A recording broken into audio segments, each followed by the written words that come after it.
small little session here. It's June 26th, and just having a nice conversation. We've got obviously Fullerton, California represented, as well as Toronto, Canada, and or Toronto, Canada, and Queensland, Australia, over there on the Gold Coast, right? And you know what? There's some pretty sharp people here tonight, and so I just would like to, really quickly go around the room and just have everybody kind of explain who they are, what their business is, and then we will really rock into a couple of things with the boardroom. Okay, so why don't we start with the farthest one away from us right now, and that would be Brett Campbell. All right. So my name's Brett Campbell. If you don't know me, I am obviously from Queensland, Australia. I run a fitness company, and I've also got a website company as well. But the main company I spend a lot of my time and energy on is what we'd call Fit International, and Fit International encompasses a whole heap of different products and services that are B2B and also B2C. So our B2B project is our fitness franchise called Fit Chick Transformation. So we've got 27 locations spread out throughout Australia currently. And our B2C program is called Fit Chicks, and that's where we've built a large community of females from all around Australia and also around the world as well now, where we educate and motivate them on a daily basis, and our mission is to educate and motivate 1 million females by 2020 on how to live a healthy, active, fulfilled life. So everything we can do that heads us towards that mission is what we're doing. So great. Fantastic, and welcome. And you know what? Just real happy that we're working together. I finished that phone call last night and said we are at the beginning of something that's going to be really, really cool. And so really excited for the future together. Joseph. My name is Joseph Rodriguez, and I am an IT consultant. Jeff also calls me the executive body man. That's my new title now. I think I'm going to change everything around. Yeah. And I think fundamentally the reason why he calls me that is because I was in IT for about 10 years in corporate, and then I started an IT business. I sold a portion of it, and I started building websites for internet marketers and integrating all like the payment solutions, all that kind of stuff. So I acquired knowledge in processes, IT, and internet business. So right now my business is a consulting business. Even though I still do IT, I also consult and do work for those that do internet business. Cool. Yeah, executive body man comes from the fact that Joseph actually came here after we met and stayed with me for 2 weeks, saw all the processes, the things that I did, and literally shadowed me for 2 weeks, lived in my home, everything. And so anytime we have a project that we're doing, he understands the challenges that I have, that I'm faced with. And so he's able to not just, I understand, but he's able to head my excuses off at the pass, if you will. And so, he gets it. So,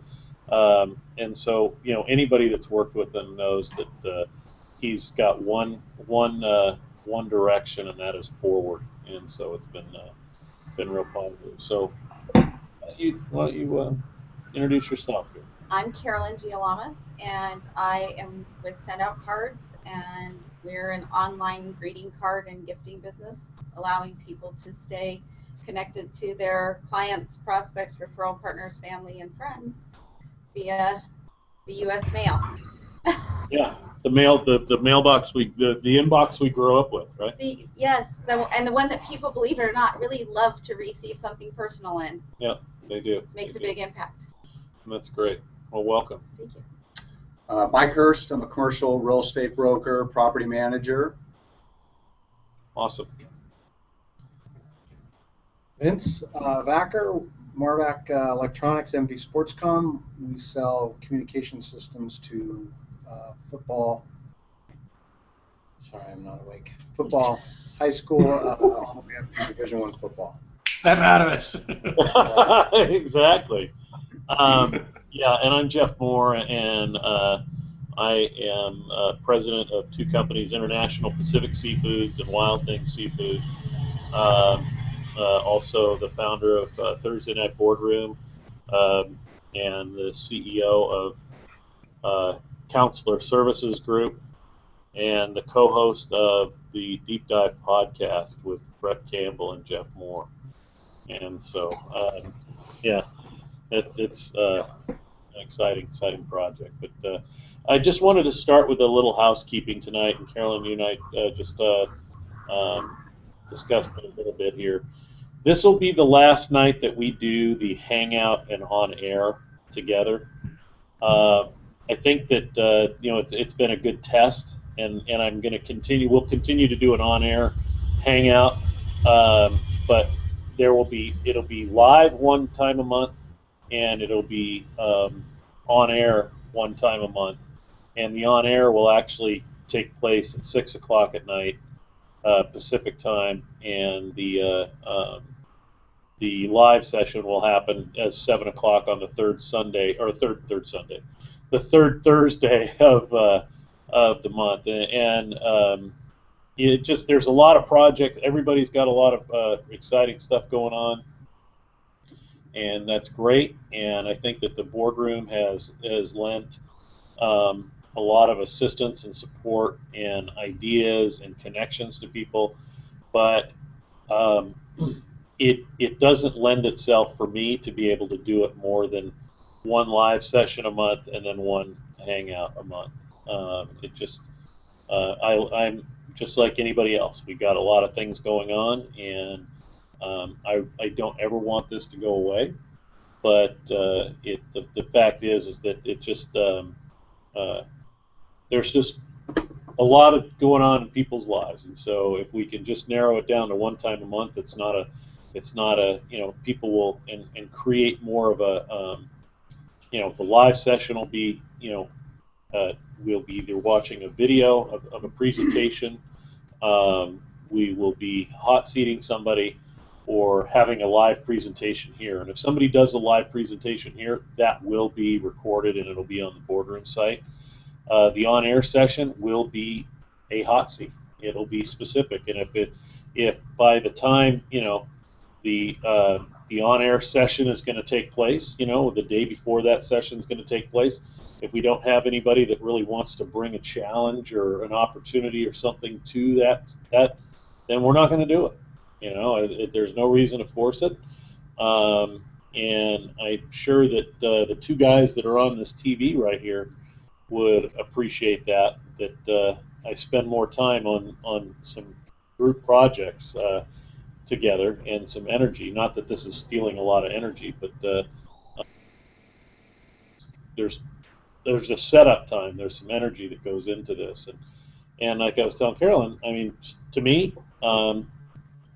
walking at night with my wife is something that I really cherish right now, and I'm going to continue to do that. So that's a big deal. But the boardroom will never die. It's just we're just going to alter it and continue to test it, and have some great talks. And so, hey, if you want to be live and you're here, then you're here. If you want to be live and on air, and you want to be on, you want to interact twice a month, you have that opportunity if you live here. If you're somewhere else, then that's going to be different. And quite frankly, there's some things Brett and I are going to be doing as we interview people and roll this podcast out, that there's going to be a lot of interaction with that too. Wouldn't you agree, Brett? Yeah, 100%. So that's really what's going. Pardon? Go ahead. I couldn't agree with more than what you said. Good. And so and I think that the Deep Dive podcast will be one of those things that really emanated from here, and so it's going to continue to be a conversation that you can glean something from, on a weekly basis, or depending on how we start to roll out, even more than that. But those conversations that Brett and I are having right now, and those interviews that Brett and I will be doing, are going to be very kind of boardroom-esque in the fact that we, even last night, I mean, I'm like, oh, I'm calling BS on him, and he's just like, you're flat out wrong. I mean, we're already getting into, some serious philosophical and operational, debate on that. Now, of course, Brett ended up being right, because that's just the way it's going to be. But he is right. I mean, if somebody's telling you that building a list is important, and he has over 300,000 people that have gone through a funnel, probably want to listen to that guy. He's not giving me a philosophy. He's actually giving me an experience. And so, I think that there's going to be a lot of great stuff with that too. And so, like I said, the Boardroom's Not Dead Deep Dive is going to, be a part of that. And so we're going to evolve to that. But there's some really exciting stuff that's going on. I want to, share with you, and then I want to work my way around the room. Who here watched that? Watched the what is the Accelerated Entrepreneur Summit yesterday? Brett, you saw it, Vince? No, I didn't, unfortunately. Okay. There's a way to sign up for that and watch that stuff, and to be a VIP, like to get the VIP package. It's $97, and it's everything that went on yesterday, including all the bonuses, including all the attachments, including everything. You have full access to the summit for a year, and it's I would go on. It's accelerated Entrepreneur Summit. Success Summit. Oh, I'm sorry, AESS. Accelerated Entrepreneur Success Summit. You look that up. The VIP package is $97, and it was interesting that I was. I feel like I've talked about this already because Brett's on here, and I have talked about it. But I was sending an email to JJ Virgin yesterday at lunch after I got into the doctor's, and I was like, I report what I eat every day to her, and I have to, or she'll kill me. Yeah. Oh, so you got it. Nice, smart. Yeah. I did it originally, but it's Accelerating Entrepreneurial Success Summit. Accelerating Entrepreneurial Success Summit is what it is. But you get it up there. And I'll find the link. Yeah, exactly. Thanks. But I'm sitting here typing my daily report to her, and it was really weird, kind of the energy of the universe, or however you want to call it. First thing I get a text from Clint Arthur, who we talk about Clint kind of jokingly. He's just such an animal and kind of a crazy guy. I get a text from him saying, I joined 25K just now. Thanks for the lead, and I told them that, you were the guy that, encouraged me to join 25K. So I was like, wow, that's interesting. And then right after that, I get a phone call from a guy named Ray Manzella. And this is all while I'm typing this thing to JJ. Ray Manzella, who is the guru of all gurus to the home shopping networks. And he's telling me about this new home shopping channel that is going to be run by Tommy Mottola and the old president of NBC. I can't remember his name right now. I mean, a big deal. And that JJ is going to be the nutrition, the fitness and nutrition guru for the deal, and that he's going to really push to have her promote my seafood right out of the chute on this thing. So I was like, wow, that's really cool. So I'm still typing this thing, and I go, oh yeah, you know what? While I'm typing this, it'd be cool to, see what she did at the AES summit yesterday. So I click on it, and here comes the video with JJ talking, and she's talking about energy and being fully engaged, and through your diet and everything like that. And all of a sudden she goes, now meet my buddy Jeff Moore. And all of a sudden, the rest of her presentation was a case study with me. And it was just surreal. I'm watching this going, I didn't know she had done it. And so I knew she was doing a case study, but I didn't know it was for that. And so it was pretty cool. But there's some things going on with her where she's just an animal, entrepreneurial-wise. It's I obviously have a lot of friends of ours that are entrepreneurs, but this one, as far as a unique ability team, as far as a team that does everything, it's amazing. I mean, this woman pushes a button, says, let's write an article that's going to go in the Huffington Post, and it's in the Huffington Post. It's not like let's see if we can get this promoted or whatever. And so, she's got a really, really great team. And she sent me an email the other day, and she goes, and again, Joseph knows all this, but she says, we're going about the seafood thing all wrong. She goes, why don't we do a private branded sites within your website at Wild Things? And so it's going to be JJ Virgin powered by Wild Things Seafood. And it's a page that you can't get to through Wild Things. You can only get to it through her site. And then all of her seafood approved stuff's going to be on there, where she does video and she does everything to promote that seafood to her people, and it's all fulfilled here.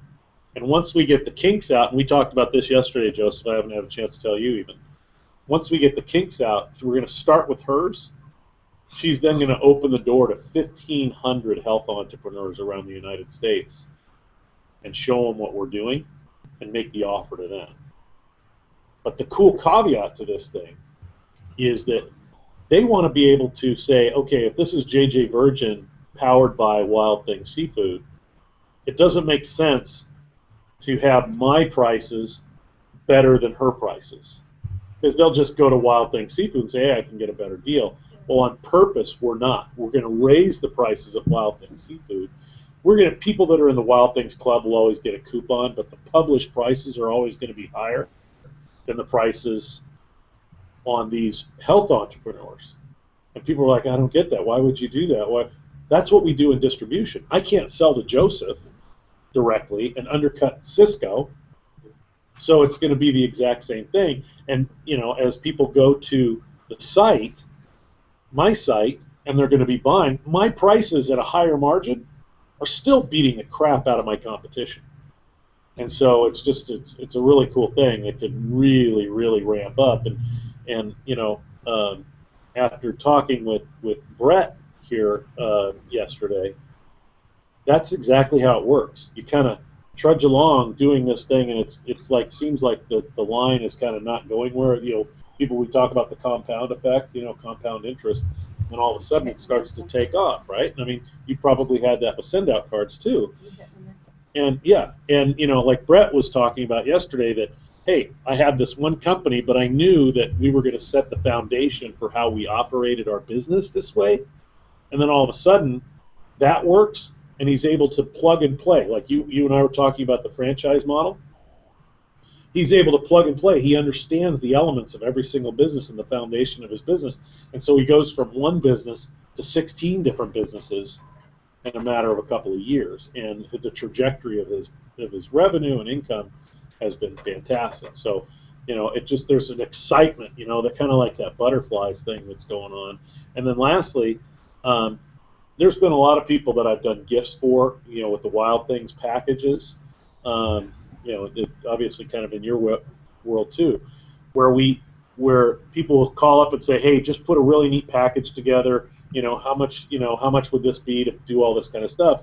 Well, JJ's been asking me recently to do these things, and so we're doing the Wild Things Wow, and they're going to be $125, $250, $500, $750 Wow packages, and then I'm working with a guy named Todd Anderson who owns Ghost Horse Winery and Con Valley Winery in Napa, and a cigar club. And so we're going to have the OMG Wows, the Wild Things OMG Wow, which is wine pairing and even cigars to have for after a meal.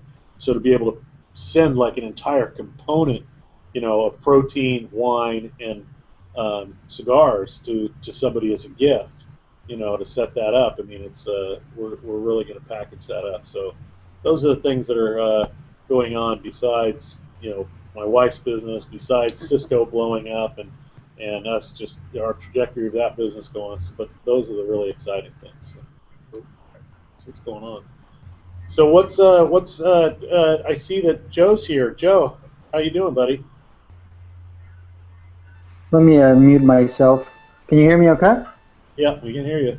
Yeah, I'm doing good. What's I new and missed exciting? I missed last week, but I'm here today.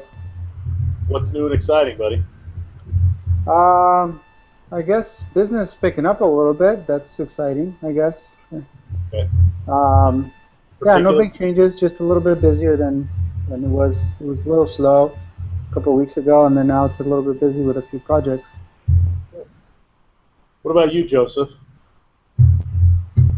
What's new? Exciting. Yeah, I'm getting a lot more of those consulting gigs for strategy sessions to take all their ideas and put it into a streamlined process, both with like sales funnel, technology, kind of, you know, bring the focus back to what they want to do. So these are clients that run internet businesses, but they're all over the place, and they want to regain the focus back and have a funnel which they just dial in and optimize till all the way through without getting bogged down by excess ideas and things like that. So I'm getting a lot more of those. What has been the biggest challenge to get somebody to completion on that? The biggest challenge is uh, when I have a conversation with them about how it's important to focus on one thing at a time. I usually end up triggering something internally within them, and you can kind of feel them kind of stepping back and almost saying something like, "This is my situation. It's different. This is how my business works." Like you get a little defensive. So the challenge there for me is to make sure that I maintain presence of mind and just kind of relax and just let them say that and use the feel, felt, found. Okay. So the feel, felt, found is Feel, just felt, run it found. up a number of times. You know what feel, felt, found is? I don't. It's a sales technique. Go ahead. What is it? Do it. When you have a Just say it. Just do it. Do it. Do Okay. it. Do one. So I have other people who have. I can understand how you would feel that way. I have other people who have felt the same. But what we found is, and you Right. tell a story. Right. Yeah. And so that's feel, felt, found. It's a way of overcoming objections that help people understand that you get them, because the number one thing that us as human beings have, our biggest frustration that we have as a human race, we don't feel understood. And so feel, felt, found is a old method, but you can kind of take it to a different level too, and really that's what we talk about a lot in here, about that kind of engagement. And I have a question for you, Joseph. Quick question, buddy. What's your percentage uptake from your consulting calls? So your initial call with your prospect. Do you know your statistics on that? You're talking about like the back end sales that I make from it, or you're talking about how much am I charging? I'm not taking a percentage if that's what it is. If that's what you're wondering. No.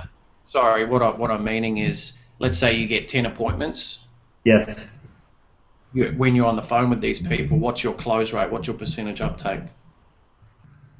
95%. You're talking about leads that come in versus then doing the deal with them, actually getting them to sign?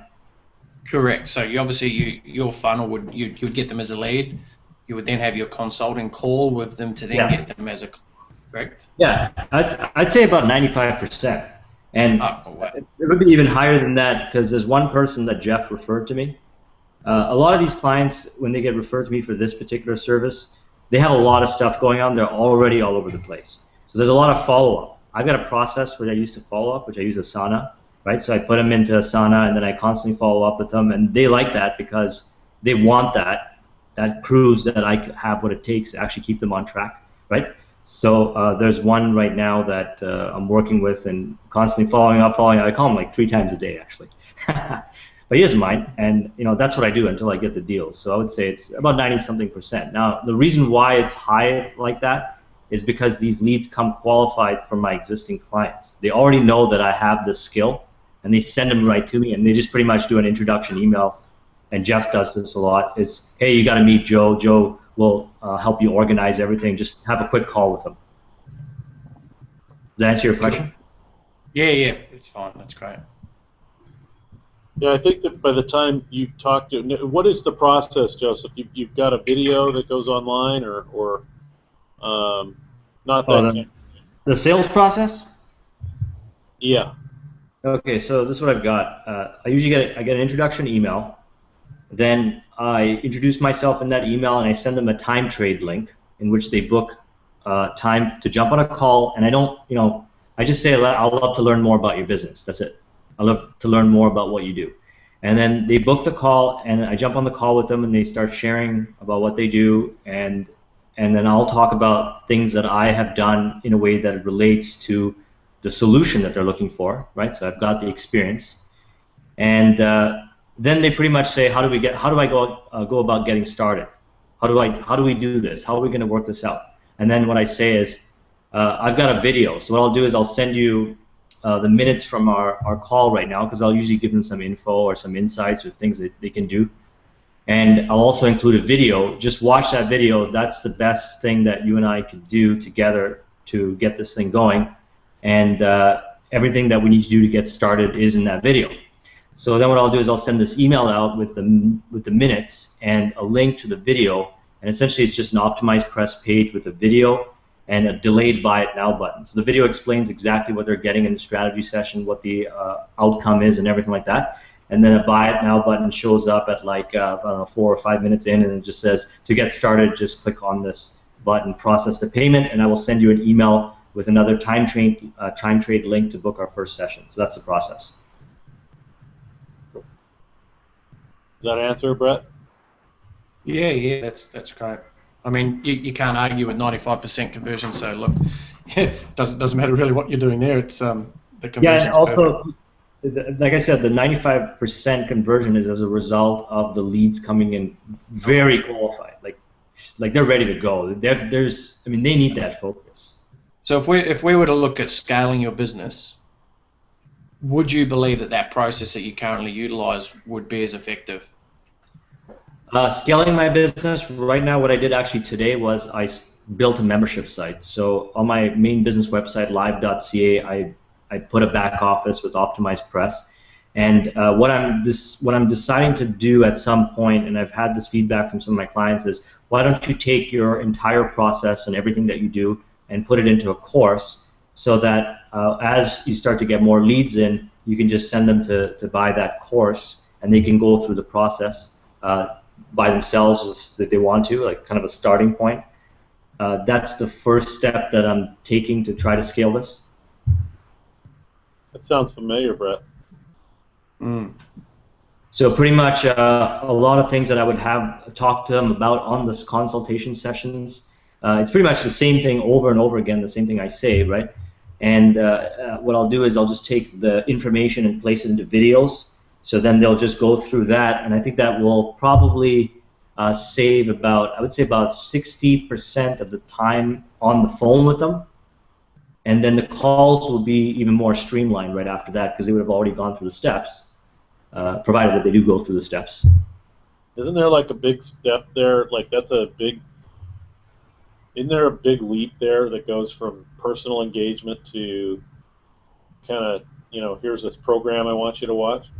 Well, I thought about this, right? Because Iris Reading, which is North America's largest speed reading organization, I've worked with them on a number of projects and launched a bunch of digital courses, and I've created a bunch of videos on speed reading and productivity topics for their channel, which ended up getting a lot of views. So I get a handful of emails, maybe a month, of people that will say, okay, of prospects that will say, hey, I checked out your speed reading video. I'm interested in learning speed reading. I'm interested in studying more efficiently or whatever. The first thing I'll do to them is I'll say, hey, let's jump on a call, right? Let's talk about it. Let's see exactly what you want to do.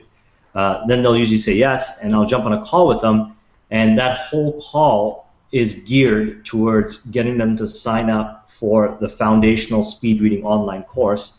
And I've always, and that closing ratio, I haven't really tracked it, but it's a high closing ratio, because what I say to them is, look, if you really are serious about getting started, we took our offline course, a 6-hour workshop, and we recorded it, and we put the exercises into an online course. If you go through this course step by step and complete the exercises, you will get the results that you want. If not, we will refund you.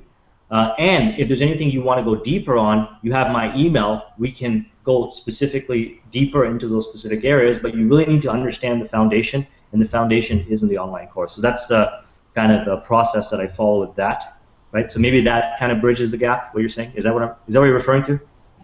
Brad, are you getting ready to teach him something?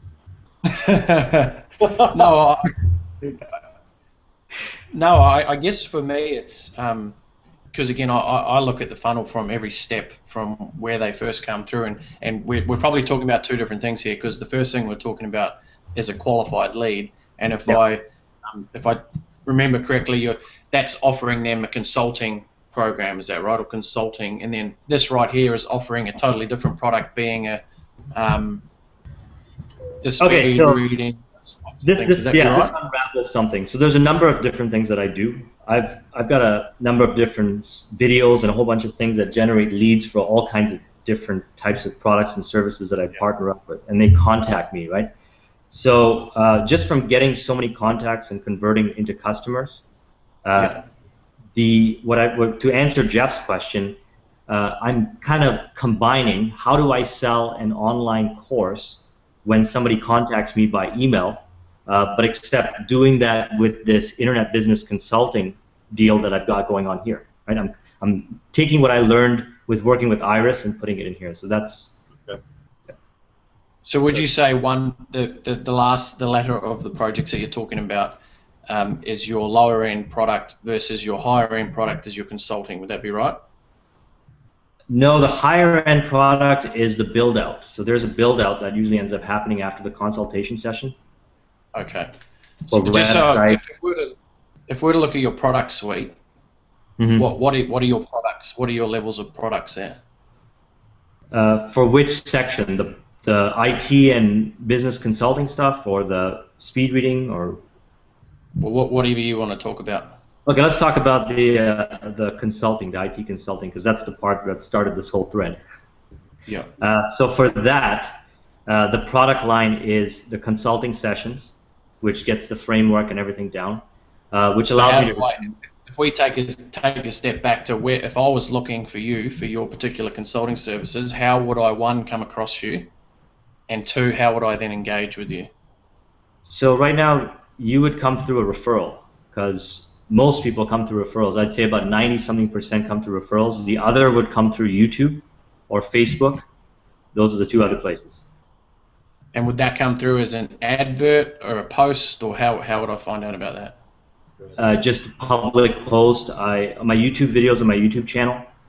They're just free videos that I made, and on Facebook, they'll usually, because my profile is open, and those that are connected with people I know, because I got like 4,000 friends, they'll find and they'll say, who is this person? They'll check out my stuff, then they'll contact me personally.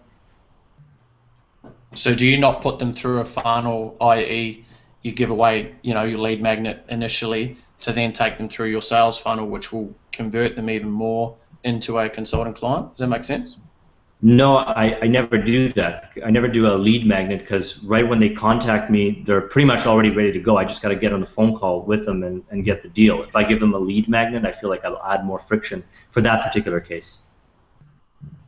Okay. Like if they came cold, like if they found me through Google, which they can, because on my blog I do have a lead magnet. I have a free report, but I haven't gone deep with that and kind of marketed my blog and really build up the traffic on this particular blog. So that is not something I'm relying on right now. Sure. So I guess you're content with the referral side of it, and you're probably not looking to the other components. Yeah, because the way it is right now, it's myself that's doing this. I have a small team in Toronto. My girlfriend helps me with design development, and I've got some IT staff and people that I can call upon. So I've got a lot of people that contact me and want to do these deals, and I have to speed up my follow-up process to close all the deals, right? So this is kind of my thought processes right now. I should close the deals that I have before I go out and try to implement new marketing and processes. Like, there's people that want the service. I got to speed up my ability to get their stuff rolled out faster.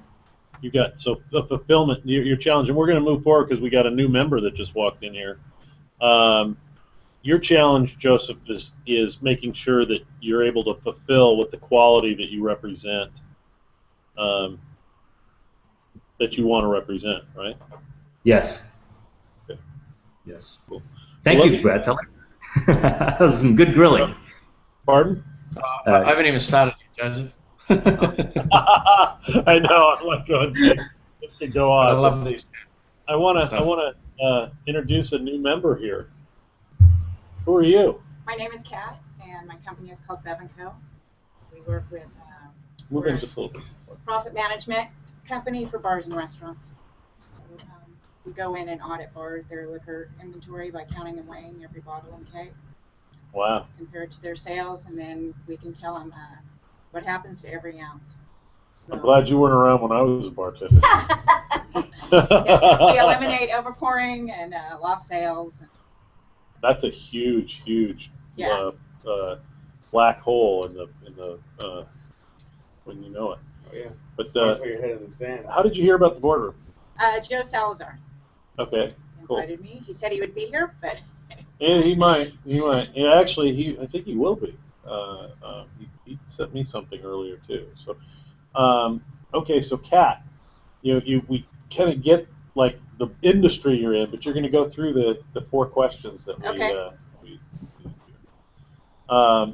who is your customer? Now, your ideal customer, if it's one, and it's got to be the personification, so it's one customer.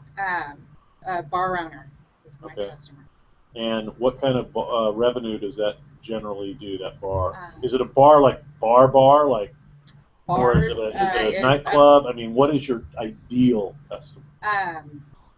A bar that's doing at least $5,000 or more in sales a week. Okay.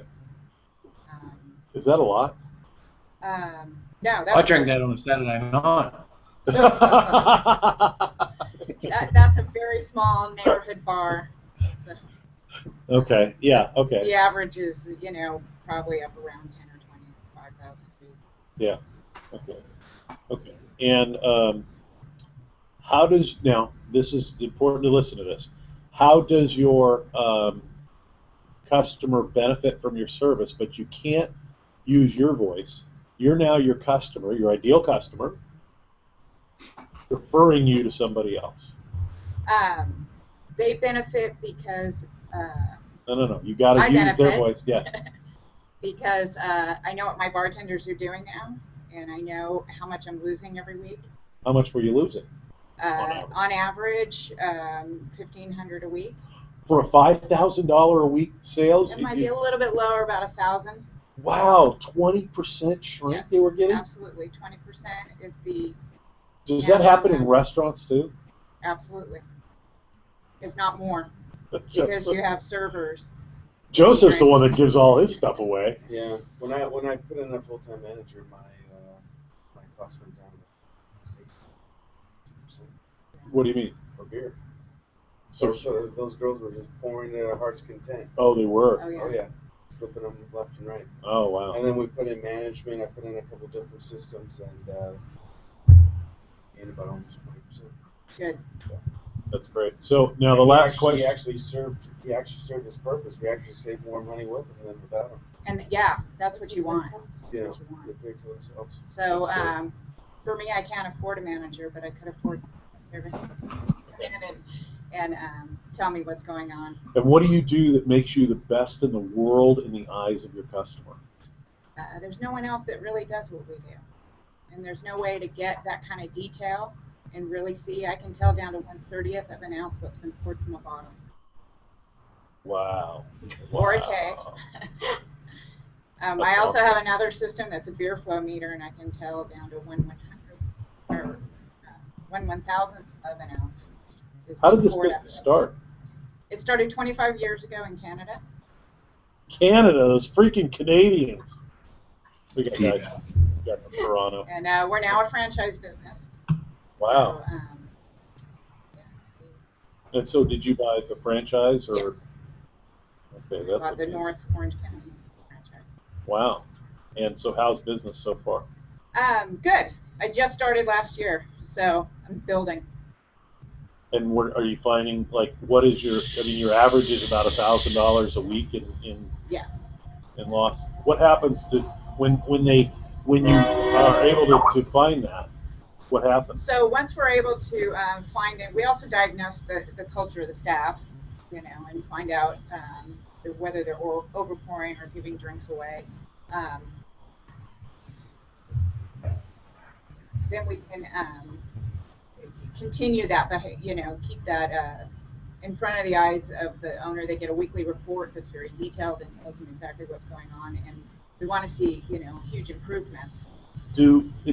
I would think that it is in I think it would work. It works best when everybody goes, this person is a loss prevention expert, Yes. Yeah. and she's going to be in here measuring all the bottles, doing all it this, works doing as a all that. deterrent. It really does work as a deterrent. We put a little tag on every bottle that we weigh, so they know we've been there. And do you have like a little side business that you go in and then say, I won't measure it all the way if you guys cut me in on some of the stuff you're stealing? Entrepreneurial. Is it a subscription-based model? Yeah, How do you continue the relationship? Well, there are other advantages. We can then create custom pars based on their usage. So every week they get a par that tells them exactly what to order. That's another thing I've found with a lot of bar owners. They just order. Some of them, the rep comes in and puts the order in. And that's not good. Yeah. Oh, stop it. Al's the one that's sending you your stuff. The rep puts in the order, or I trust Al. the rep, I've seen bars have whole invoices and stuff that was never even delivered because the rep wanted to meet his quota, so he just brought it in one day, took it back the next day. I mean, but that invoice was over $1,000, and it was sitting in their to be paid file in their accountant's office. And they see the seafood guys are the crooked ones. So it Lord. prevents them from putting out more money. That cash flow is king, especially in a restaurant business. So a lot of my bar owners aren't very good at they're just not good at ordering. They want to just order cases and cases because they got 50 cents off a bottle. Is there a customer that's maybe not your ideal customer because they're too big? Do the big guys have these types of measure? The big guys are actually better because they need more control, and the little small mom and pop shop where the owner's behind the bar is not our ideal customer because he's not going to change his own behavior. Right. So, or he might not have as much, that many sales. I was just curious. Do these bar owners end up losing some of these employees? They're like, I'm not sticking around for this. Absolutely. What we do is we start out with a discovery period, and it's secret. We come in the middle of the night, do everything secret. We don't want them to change their behavior, so we don't want the bartenders to know we're coming in.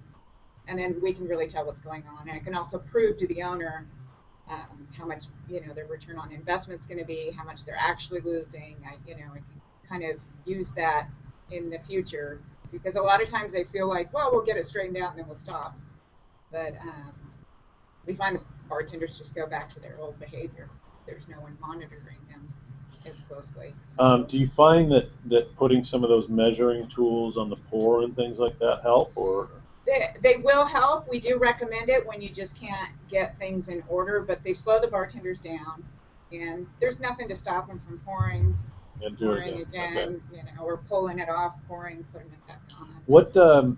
What got you into this business? What was your? I had been working as a controller for an HVAC company. I had been teaching QuickBooks, consulting with small business owners, teaching them how to read a financial statement. And when I saw this business, it's right up my alley.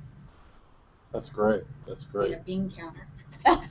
Yeah, and was it expensive to get into the? No, it's a really affordable. I've looked at a few franchise businesses, extremely affordable. So. Had you been when you were obviously you were working with as a controller? I mean, you weren't working on your own. No, I was working for. So what was the mindset? What was the impetus to say, you know what, I'm going to go out and do something on my own? I had my own business for 20 years. I had an interior plantscaping business, a flower shop, and I really liked owning my own business. The economy.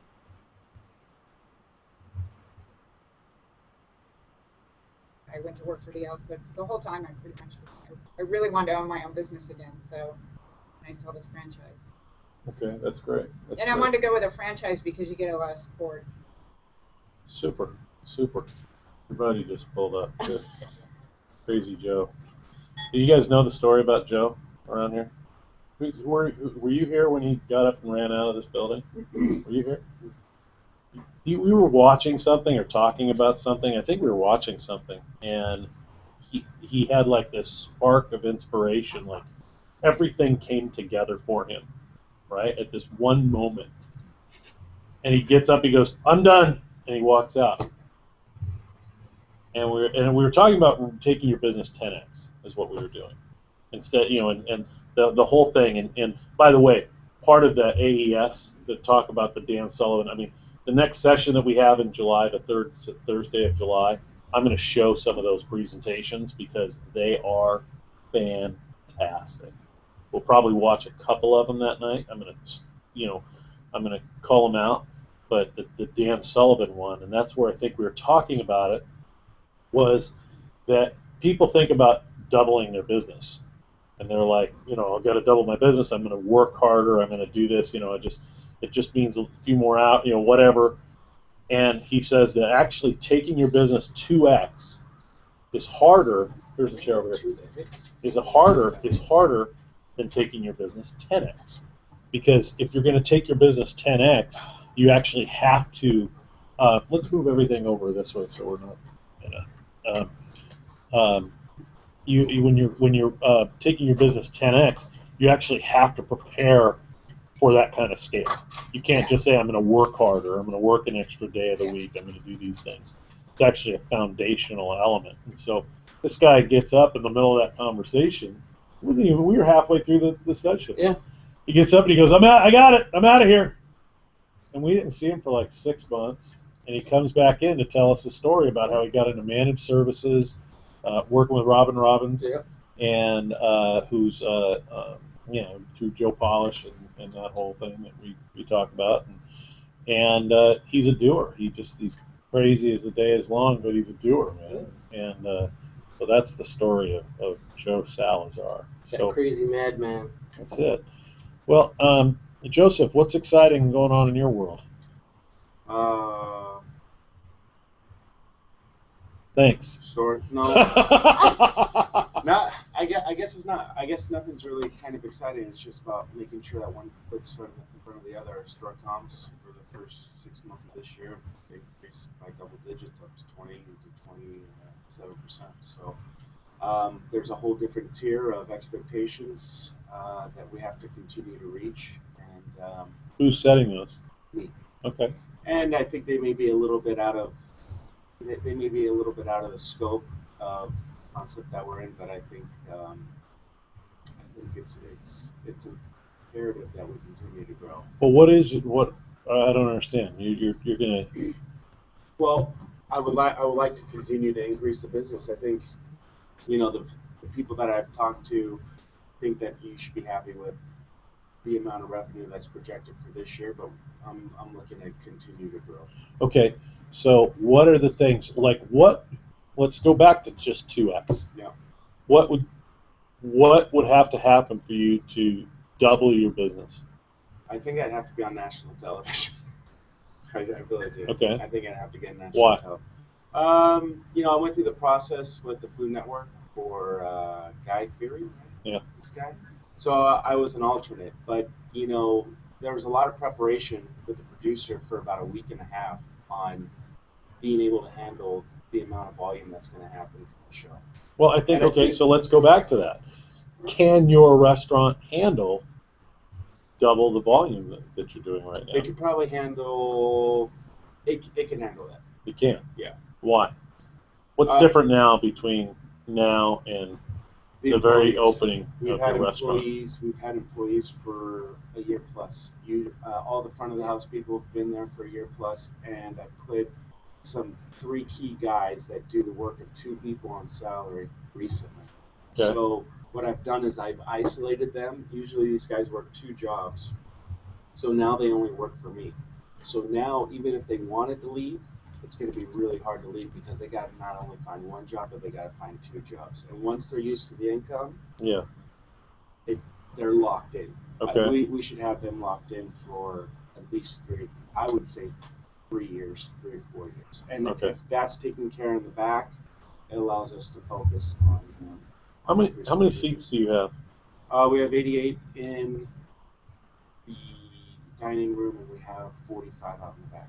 Okay. And how long does it take a customer to come in, order, and eat and leave? Probably on the fastest time, you're probably looking at 13 to 15 minutes. On the longest, You mean 13 to 15 minutes to what? Table turn. Table turn. Table turn? From the time they order to the time they leave? You should be able to get your burger and fries, what we produce, our quality, at maybe 7 to 8 minutes tops. And then they eat in 5? They eat in 5. Usually lunch. Am I just an anomaly? I'm there for like a half hour. You are, but it's great. Some people enjoy They have that. meetings there. Yeah. But our demographics all across the board, so we have anywhere from 2 to 80 in every race, creed, and culture. So a lot of people use it for different functions. They like to host meetings there. It's somewhat of a nice informal environment that they feel comfortable in, as well as somebody that just wants a quick quality product. What are your critical mass hours? 11:30 to 1, and probably about 6 to 7:45 or 8 o'clock. Are you tracking how many new customers you get per week? It's really hard to filter that. We have a counter service, but the majority of people that I would say maybe 30% are our new customers, are referral-based customers from friends of friends of friends that have finally come in, or they've driven past the place 20 times and they wanted to hop in. And then what we do from there is usually if we find out they have that, we always offer a free fry coupon or free ice cream cones because we're promoting ice cream now. So that just gives a level of comfort and should be a level of hospitality that's kind of not in that niche. So we under-promise and over-deliver. And those things pay dividends. Our return on the free fry coupons, I have them stacked in my car. I just go out to everybody. If I'm wearing Burger Parlor shirt, I move them all out. Usually return on that is almost over 50%. So if I have 10,000 cards, I'm usually getting 5,000 back. So it's huge. That's fantastic. That's fantastic. And it costs us 90 cents, and the value is exponential. I mean, they feel that they really, and it's reciprocation too. That's what I teach my staff is, we're looking 20, 25 years down the road. It's about a relationship and reciprocation. So we always got to get one over. How much time are you spending at the stove, if you will, at the grill? None at all. Okay. I've redefined all the recipes. We have recipes. I have pictures. I have right and wrong pictures. I have really simple procedure manuals now. And when you made that thing the other day, that Italian burger, who made that? I did. So you were behind it. You were. Well, I kind of got inspired. I was watching one of the World Cup games. I got kind of inspired. I was thinking that I needed to take it up a little bit. But I'm very adamant on putting too much on a staff that is really in their routine. I had a bite of that burger, and it was fantastic. And it also reminded me how just violently intolerant I am to gluten. The guys that were with me, they're sort of like couldn't wait to get out of the car on the way back here. They're just like, Jesus, what the hell? You're never. Even my buddy Tom in Chicago this weekend. Right? Sorry. My buddy Tom in Chicago this weekend. He's like, you can have some beer. He goes, yeah, it's a real while. After a while, he goes, you know what? I can't wait to see you again in August, but just know this. You will be gluten-free. You come back and stay with me again. He goes, this is bad. I was just like, sorry. TMI, I know, but there was an old guy by the name of Al Molnar, and Al Molnar owned a place in Santa Ana, Main and Cubbon Street called it was actually called the In and Out at the beginning, and the Sneeders family came and gave him a new sign, and Coca-Cola paid for the sign, and it became Big Al's Quick Snack. And it was famous. It was Santa Ana. I mean, it was the place where it got to the point where it got so bad because after football games at Santa Ana High School back in the 50s, that people would go there and they would order food and they would go sit up in the trees that were in this neighborhood. I mean, it was like there's some great stories. They actually, the guy Al Molnar named a sandwich after my dad, and I mean it goes way back, and there's a cool video on it and stuff like that. And he was the first drive-in in Southern California. It was where Jack in the Box came and did a study on this thing, and it's a great story. But the thing that Al used to do is Al would make, like, this is a burger place, right? And Al would make soup. Al would bake something. You know, he'd make some recipe, some family recipe, something. And the people that he saw that were the regulars, he would, you know, first of all, I grew up like sitting on the pickle barrel in the back of the place. We never went to the front counter. We always went into the back and ordered and ate in the kitchen, you know. And but the thing that would endear him to all these people were the fact that when you came, there was a special thing. And so, like what you did the other day, where you're like, "Hey, here you go," and you didn't hand it to me because you know that I'm not supposed to be doing that. But even what you did the day that I came in, and you're like, "Okay, what can you eat?" You know, and I'm like, "Well, let's tell you what I can't eat." And then all of a sudden on my blog, you know, there is your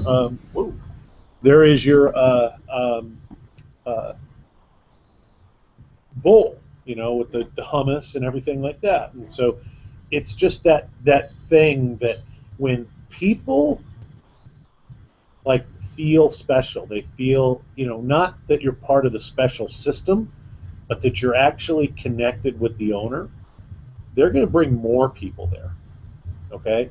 It was a formula that I didn't even know, but when I was in my early 20s, if you walked into my bar when I was at Geno's East at Wilshire and Bundy, and, you know, I would call the cocktail waitress over, big restaurant, right? All the stuff going in, and you might come in with a few business associates, and I would call the cocktail waitress over. I'd hand your drink that I know that you drink to her, and I'd say, "Tell Mr. Mahon this is on me, and, you know, just make sure that his guests are taken care of as well." And it was, you know, that became the thing. That became the thing. And what you did the other day, I recognized. I've recognized it a few times that you're like, "Hey, what you got? Let me take care."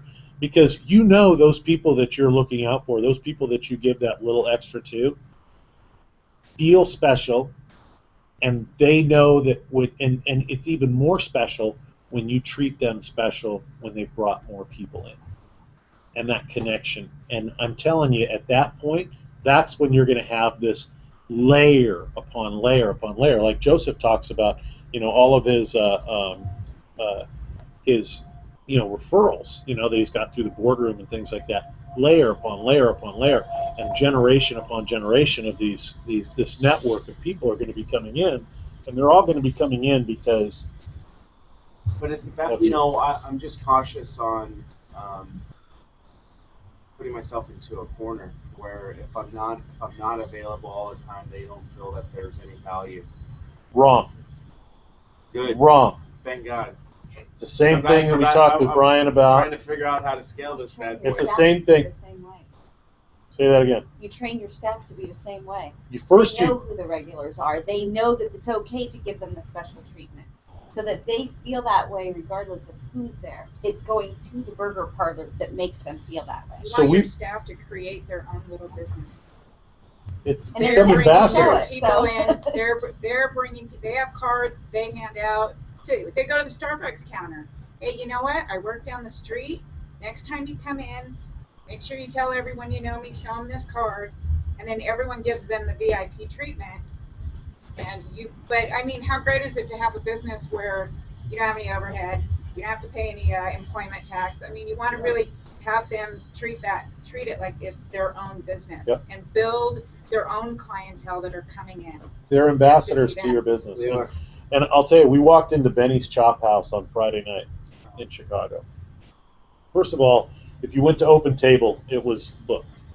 But Tom calls there, and they answer the phone. "Hello, Mr. Driscoll," because they've already got the caller ID thing. "Hello, Mr. Driscoll. Yeah, I was just seeing if you could fit me in for just two of us tonight." "Yeah, 8:30, okay with you?" "Absolutely, great." He goes, "Do you need my number?" "No, we got everything." You know, we walk in, and the hostess or whoever she, manager, whatever, she comes over, gives Tom a big hug, and says, "Hi, I'm Lori, and welcome to Benny's. Have you been here before?" Yeah, I think so. Looks familiar, whatever. Oh, well, come on, let me take you to your table. She waves over the waiter and says, "Look, you know what? They just got their menus, but the first drink's on me. So you guys tell her what you want." You think that anytime somebody comes into town to see Tom, that's not the first place they go? Damn right. And so, literally encouraging people to become ambassadors and helping them by showing them an example of what you do and how they connect. And you actually have quite a few of your people that do recognize people, but I think it's time to lift it to the next level and have Is them that with a recognize people procedure by name. manual? By name. We have to have I've been working on this procedure manual too. I mean, I know it's the skeleton and the bones of the operation. Another part of it is actually enforcing it or influencing people to take direction off. I have secret shoppers. I have people that I know that come in here on a regular basis, and I am going to ask them if you've been referred by name, and if they remember your name, if they you remember these customers' names that come in, and you don't know who they are, they're going to report back to me, and you're going to get a bonus. You're going to get some kind of bonus, and it could be $5, or it could be something something like that, an incentive-based program, and it's like there it is, and they're able to do it. It's making, like you just said, it's creating their own business within your business, and well, really that's the challenge with like the counter service too versus the full service. We're full service, it's completely different. I mean, I think we have better opportunities to have a more emotional connection. I mean, we have a very short time with these people. We ask at least 2 questions. We repeat their name off the credit card. You should always hand it back with 2 hands. There's certain little specs that try to have some type of endearment or hospitality towards our guests, but I guess it's becoming somewhat of a hybrid. If we can do that, if we can remember the names of people. I know we know our regulars. I know my staff does, but presenting them with procedures and different ways to make that connection and build upon that is something we need to If in fact it starts with the familiarity and then them just saying, "Burger Bowl again," or something like that, right? Yeah. Yeah, as a matter of fact, I am going to do a Burger Bowl tonight, whatever. There's something that they remember about somebody, and that's where that star factor comes in. It's something they'll always remember. STAR. Yeah. And so I'm just saying that I think that for you, instead of like you've been very compact and high converting. The things you're doing, the back of the tickets for the sports events at high school, the way you hand out that's just brilliant. And it's not unique, but it's brilliant. And and you really do. I think your social media strategy with Instagram and how you're taking pictures of the burger, you're taking pictures of people with the ice cream shirt, which, by the way, I've never gotten one. But that's well, I'll get everyone one. There's another one that I was going to do was I was going to give everybody who's written about me or written about Burger Pro. I was going to send a shirt with a thank you card. Great and then idea. I was thinking about sending. I don't know if it's a $5 gift card from Burger Parlor for police, firefighters, and school, maybe teachers.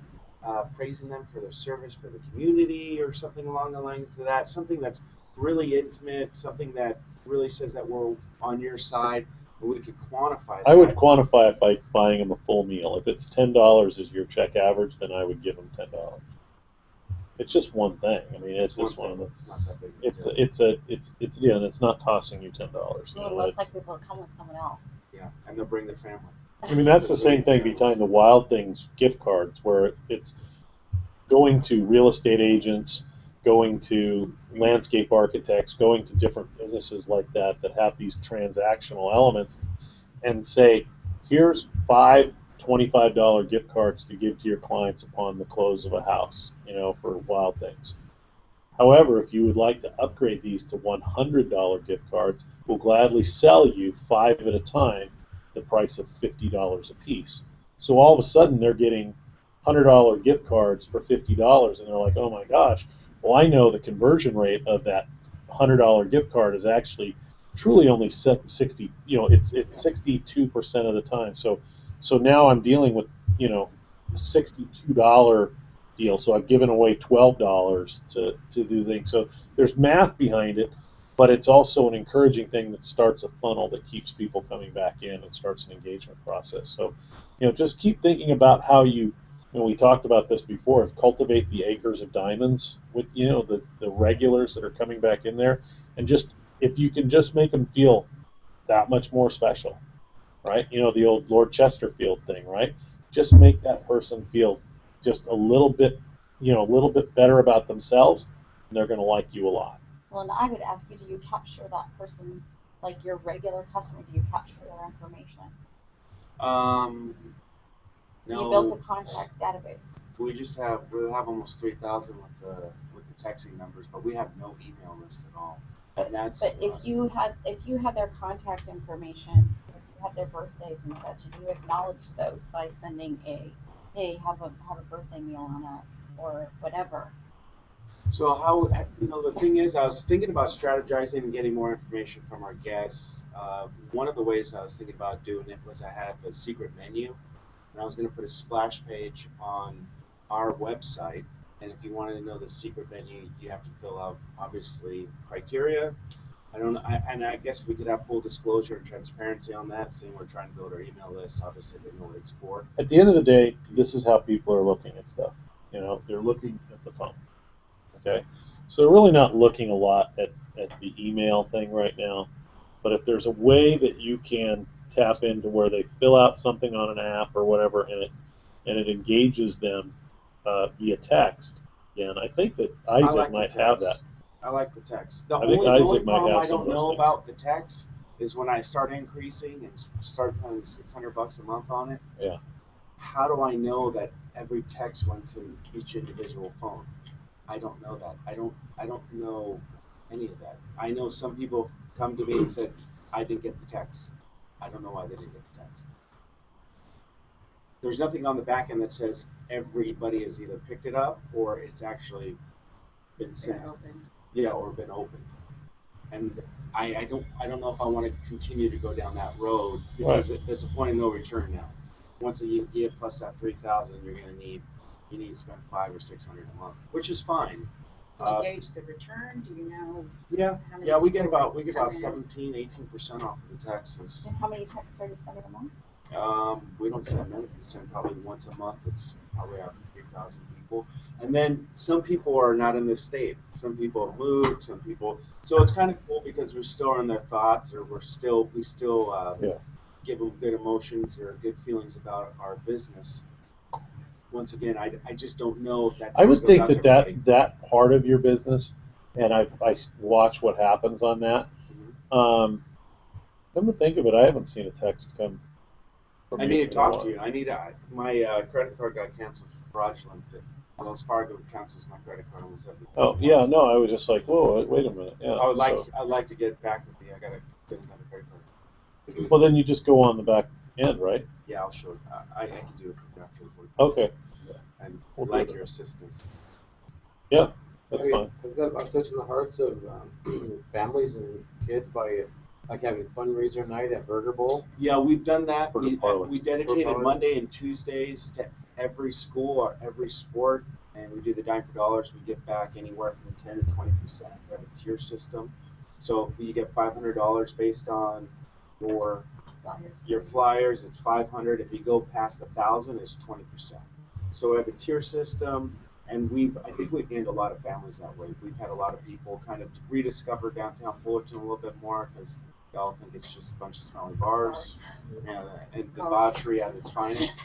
So there's a couple of spots like ours that are kind of selling food with booze, and it's the only way I could think that we have that many families come in. And once we get the families, they're young professionals, they have money coming in, and they want to feed the kids. And then our kids menu is really priced low. So they get the same amount of burger that their parents do. So what they do is they end up taking it home, and then they have it tomorrow. And hopefully we have good feelings in their refrigerator when they eat it. Who's stolen whose slogan? Did you steal the pizza guy's slogan on the Yeah, back? of course I did. They're the first to I go, hey, you guys copied each other. No, we didn't. No, We no, copied they're us. pissed. They're pissed. But, you know, it's a great idea. It Right. gives me an out. So if I run out of buns, Yeah. we run out of buns. Sorry, we apologize. 11 o'clock until we run out of buns. Yeah, exactly. What? And theirs is 11 o'clock till we run out of dough, right? They run out of dough because they make their dough. We have fresh buns every day. We have everything's done every day. So if we have a big increase of volume, sometimes we can run out of stuff. We try not to. There's been stuff put in place. However, we always have to give ourselves an out because people can start raging like on Yelp or anywhere else. I mean, we're very vulnerable on a lot of ends. Yeah. With a lot of different cultures and people. Well, welcome. Hey, listen, I want to grab Brian because I know that he's it's almost his bedtime, so I want to make sure that you got to take your link, unmute yourself, buddy. It's I only fall asleep when I'm at the meeting. Okay, good. So why don't you tell us what's going on with your new venture? The server repeated. Well, we have a good problem right now. I don't know if everyone can see one of our products here. This is the Servopedic, which is a neck supporter that we're selling to our patients, but we're also selling them to other chiropractors. The problem right now is we're going through so many that our inventory is running out real shortly. The next shipment is not coming back, not getting into us till September, mid-September. Right now, we have about 150 units left, and I have doctors buying cases at a time of 10. That they're going pretty quickly here. So we did an order. We just had an order right now from one of the catalogs. They just purchased 140 units right now. So we have to obligate. There's obligations going on there that has to be taken there. But we want to get away from the catalog component and just sell them through the chiropractic area. And so right now we've got docs already buying their second cases already. Personally, through my office, I've already sold 70 units out of my office, and it's something that's going pretty well. But my question is to you all is, what do we do for the marketing standpoint? Because we're talking to docs. They're purchasing it, but we only have 100 units left. What happens until that's only going to last us probably for the next couple of weeks, and we're not going to have any units until mid-September because of the issues that are going over there in China right now in order to get them over here. As earliest as mid-September. So what do we do until that point? Do you break up the end? Taking orders now for our September shipment. Literally right out in front of you. We are taking orders now for our September shipment. The popularity due to massive demand, we are taking orders for our September shipment. And you get right out in front of it, and you create that sense of urgency. Yeah, you create that sense of urgency to get these people ordered it up, and hopefully you ramp up again because I don't know if you know it or not, but 'tis the season that they're flipping the coin on going on strike again out at the docks. The old San Pedro. Yeah, at the longshoremen, they anything that happens within the longshoreman community, whether it's the secretaries or anything, and they get to go on strike because Lord knows they work very hard. Yeah, of course. But there's a threat that they might they're voting for a strike on Tuesday right now, but they're going to do that all summer long on purpose. So it's not going to help things. I guess our problem is on the other side right now is getting the labor. They're already starting the new.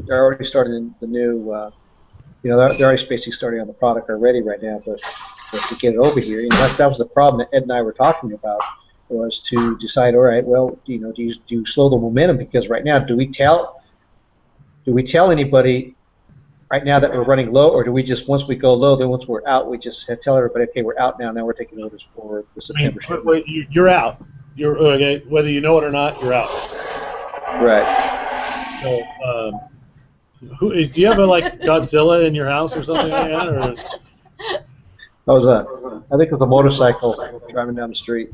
But the It's time to get you're on out. Shark Tank. I mean, just you're out. And so what you're saying is, we're now taking orders for our September shipments. Well, I want shipments out there. Next order's coming in is September, and we're actually building another order to come in, closely after that. But that's what we've got, and you just keep marketing, keep creating the demand, But you're taking orders for the September shipment now. Okay. How much is in a container? 2,500. 2,500 and. How fast did it go? Yeah. So the next shipment is 2,500.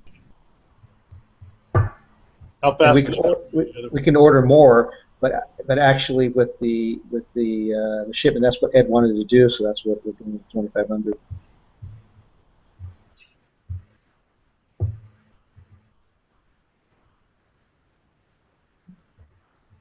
Did I lose you guys? There he is. There he is. We couldn't hear you, Brian. Okay. I don't know what happened. You get the screen got frozen for me. But go ahead. Did you say something? I'm going to close off as much stuff as I can. We were asking. Yeah, we were asking. Yeah. You, go ahead. We were asking you about how fast did you go through that last order from a container? Well, I would say since we got involved with it, April. Since April, we've been really, we've been moving them. This last month, we've been moving them pretty well. So. And have you tracked the momentum? Like how much faster is it moving? The trajectory. Yeah. Yeah, it's moving a lot faster now that we're involved and we're selling to the other doctors. It's moving a lot quicker. Yeah. And how is do you have the cash flow to double that order? I haven't discussed that with Ed. I don't know. I haven't discussed that with him. So he's, since he's the person who handles all that, I haven't discussed that with him. Until we get all, I think we'll be in a position knowing after this next order that comes through with all the doctors who are reordering that we'll have a better handle on that, whether that's something he can do that or not. Okay. The other thing is, because if he's buying it from China, that means he's had to open an LC that it may or may not hit his availability in his bank account. But just being sensitive to that, saying, hey, we're taking orders for September, but what are the chances of us either? First of all, doubling an order that you got an open LC on is going to be a nightmare to get doubled up. I would order another 25 to come after that and make sure that he doesn't, his terms, he doesn't have to open the LC upon the order, or maybe he does. All right, I'll discuss that with him. Yeah, I'm a little bit familiar with that process over there. Who's getting stuff from China? Okay, yeah, so I'm familiar with that. All right, so we'll have to talk further a little bit more about that. Yeah. Yep. All right. So. But it's exciting. People, it's in good demand, and the doctors are excited about it. They like it for their patients. Patients are really like it for home treatment at home. They're using it, and it's pretty simple and straightforward, and all is well so far. It's a good start. That's great. That's fantastic. Yeah, that's great news. Congratulations, Brian. Yeah, congratulations. Yeah, thank you. I bought one. Did you? You did? Did it work? Oh no, he got the shirt, posture shirt. Did you get the posture? You got the posture shirt. No, but I also bought the neck sign. Oh, for the travel. Yeah. Okay, goodbye. Oh, so you bought the shirt? What's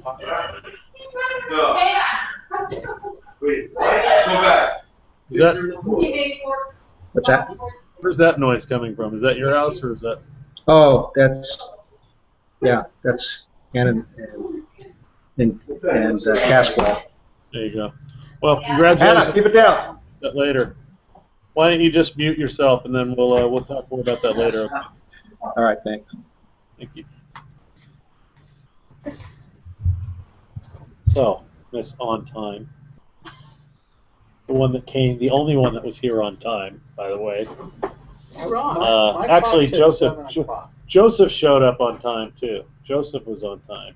Brett was on time. The guys that lived the farthest away were on time. What's new and exciting going on with you?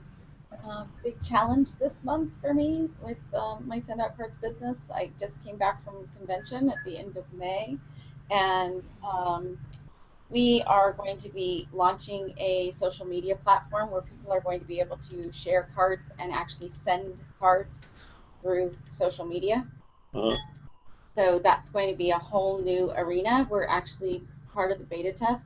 Dean and I are part of the beta test for that, getting the cards into the system and making it so that people can create their own cards and share them to the system, so that there's a huge variety of cards to choose from for all different types of businesses, et cetera, et cetera, et cetera. So because of that, you know, we've got a large ramp up, and so they've given us big challenges for the month of June. So I have been working my butt off because I already had a vacation scheduled for the first half of June, so I came back from vacation and been like. So what do you do to ramp up? Well, first of all, I have a lot of different people that I've connected with, and so there's a lot of people who always, you get people who express interest and so on and so forth, and then nothing happens, as we all experience in time. Like, it's not a good time for people are busy, et cetera, et cetera, et cetera. So it's coming back around to say, like, you know, is now a good time? And I'm offering a great special. So anyone who signs up for a preferred customer account gets a whole additional month's worth of points for free, which is basically getting double for their money. So that induces some people to take action who have sat on the sidelines. And Cassie's saying that you were getting some activity out of the boardroom too. I have some people who have expressed interest from the boardroom. That's fantastic. So, yeah, I want to be a customer. I just am not going to work in another business. You don't need to work in other business. That's the great thing about our business. Now you got toilets. Jesus, Brian. Is it not Brian? He's muted now, isn't he? Oh no, he's not. He's not. Oh, that was a sliding glass door. Sorry. There. Anyway, so that's the great thing about our business model, is that you don't have to be part of the business. People can just be customers, and that's the wonderful thing. It's a fantastic tool for businesses to use. It's a fantastic tool for families to use, but businesses see the most return for their money. I mean, I can give you a great story. I have an attorney who uses it here locally, and he said, oh my gosh, I faithfully send the 2 gourmet brownies with a thank you for the referral card when somebody refers me someone. I met a new referral partner, sent me a referral, then sent him the next referral, $40 million net worth client. Wow. Huge for his less than $10 spent on a thank you. It's just the fact that so few people acknowledge and express the appreciation. Clients appreciate it. Referral partners appreciate it. It goes a long way. It's simple to do. It's very simple to do. Do you find people that there's kind of a gap between someone that actually likes writing cards and sending them because they don't want to go through? I guess you do it all online, and you do, but you can put it in your own writing. You can have your own signatures in the system so that it can look as though you sat at your desk and wrote it out yourself. I mean, people go like, wow, it's obvious that it was printed off of a computer, but I know that's his writing, or I know that's his signature. So you can make it extremely personalized with your own pictures, your own logos, whatever. So I do get a few people who are like, no, I like to write my own cards, but very few. Most people say, I wished I sent cards, but it takes too much time. I never get to the store, or I buy the cards, I fill them out, and I never get to the post office to buy stamps to send them. And we take care of all of that. So you know, when you get the urge to go, hey, I should send so-and-so a card, hey, that was cool, they sent me that referral, you can literally jump on your computer and in a couple minutes be done. Can you do it on the phone? Absolutely. Coming soon. That's your thing? That's part of the new phase that's going to be coming out, so you're going to be able to do cards from your phone and your iPad as well. And there's a whole bunch of different font choices and all that kind of stuff. 21 font choices to choose from, besides you can put your own writing into the system. So my wife sent cards from her iPad. You can do it with an app, With the browser. but some people you have to get a special app in order to do it, and some people have good luck with it and some people don't. So I always like to over deliver. So I never want to tell everybody it's working until the company has a system in place that guarantees that it's working, and that's coming soon. But there are people who are able to do it if you purchase or use certain apps, but other people say that they're not able to use the browser. functionality. I was driving and she wanted to send a card from somebody, and she just got it. She got on Safari, logged in, did her thing, and boop, send it. So generally, you have to have Flash in order for it to work properly. Okay. You don't have the same functionality. Yeah, let's chat about that. I'm not sure I'm going to be available for probably actually until the week after 4th of July, but why don't you set a time to give me a call or send me an email, and we'll coordinate that, because I like that a lot. So we can. Harold, let's make sure you come by the office. Yeah. It's Make sure you come by the office. It's yeah, I can do business to business. Anyone can be a customer. That's the great thing. A business could be a customer today. I signed up 4 new customers today. So you go to I signed up a charity. So tell me your process, the sales process. You know, for me, it's about making a relationship and a connection with somebody, and Okay. Let's not feel fortune cookie here. Let's then give me an I example. have videos to show them. So Who's them? How do you connect with them? I belong to a lot of different networking groups, Okay. As well as I get referrals from current clients. Okay. And Facebook.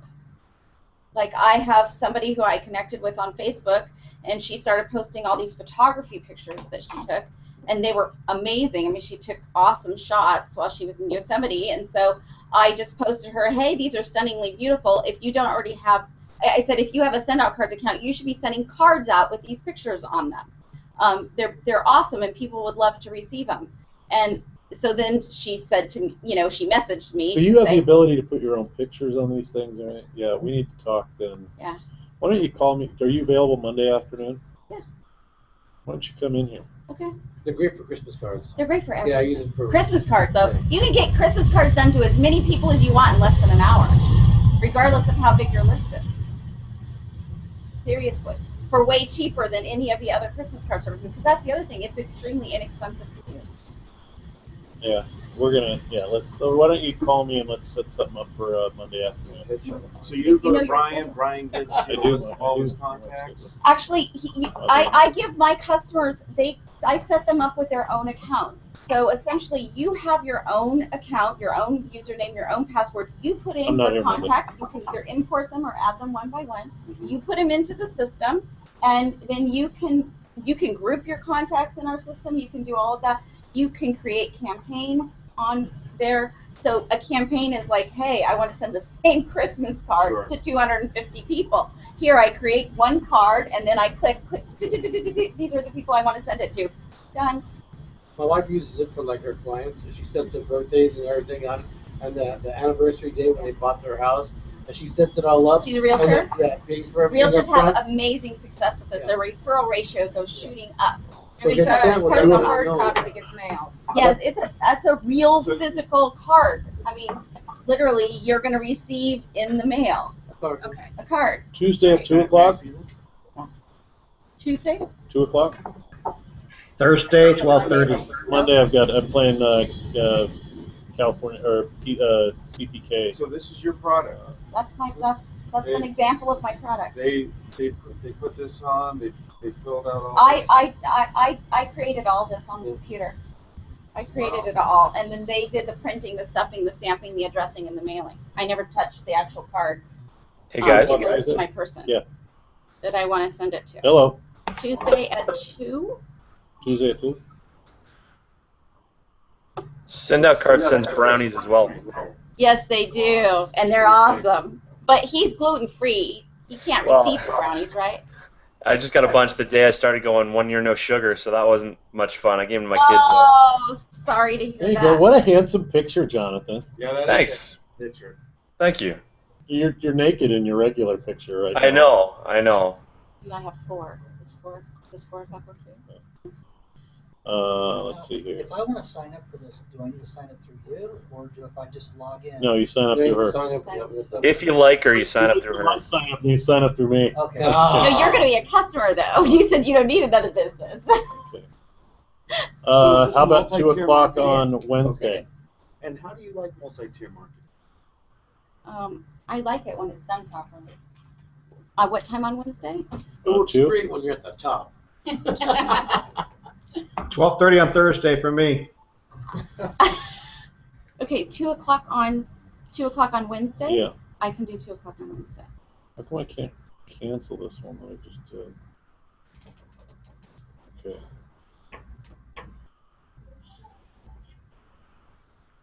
Cancel. Well, that's not working. See, you can sort people's birthdays and anniversary. The system will prompt you 2 weeks before to say, do you want to send that person a card? Yes, I That's do. good. I do. Yes, I do. What about? I'm sorry. What is there anything What do I on do the with my life? on the My whole life could've third changed that if I you're would've available in sent the thank you morning, maybe? cards for the last 15 years. Okay, hold on. I'm getting out of the second, going to the third. I think I'm kind of slammed on the like 9 o'clock on Thursday. I can do a mid-morning on Thursday, Like what? like 10:30. Let's just keep this. We'll keep this one. I might have to cancel. If I have to cancel, I'll let you know. I just got to go. I know that this isn't Okay, so Wednesday the second at 2. at 2. But if I have to cancel, I'll let you know, and then we'll just do it for the following week. Yeah. I can get you started over the phone. All right. Let's. I mean, I literally the process of getting you started is really quick. It's just a matter of if you want me to come in and teach you how to do campaigns and stuff like that. You can literally have access Why don't in you 5 call minutes. me? Call me tomorrow at 4. Is that good? Yeah, that's good. Okay. I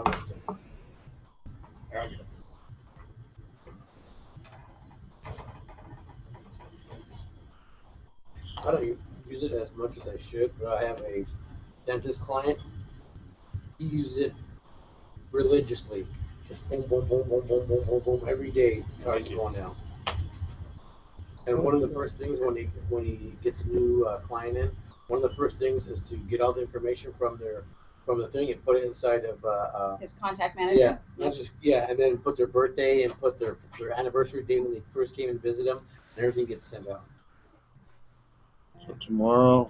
At 4. Stepping it up. That is stepping it up. If you're not doing that now, you're I get a birthday card from Petco for my cats. you do.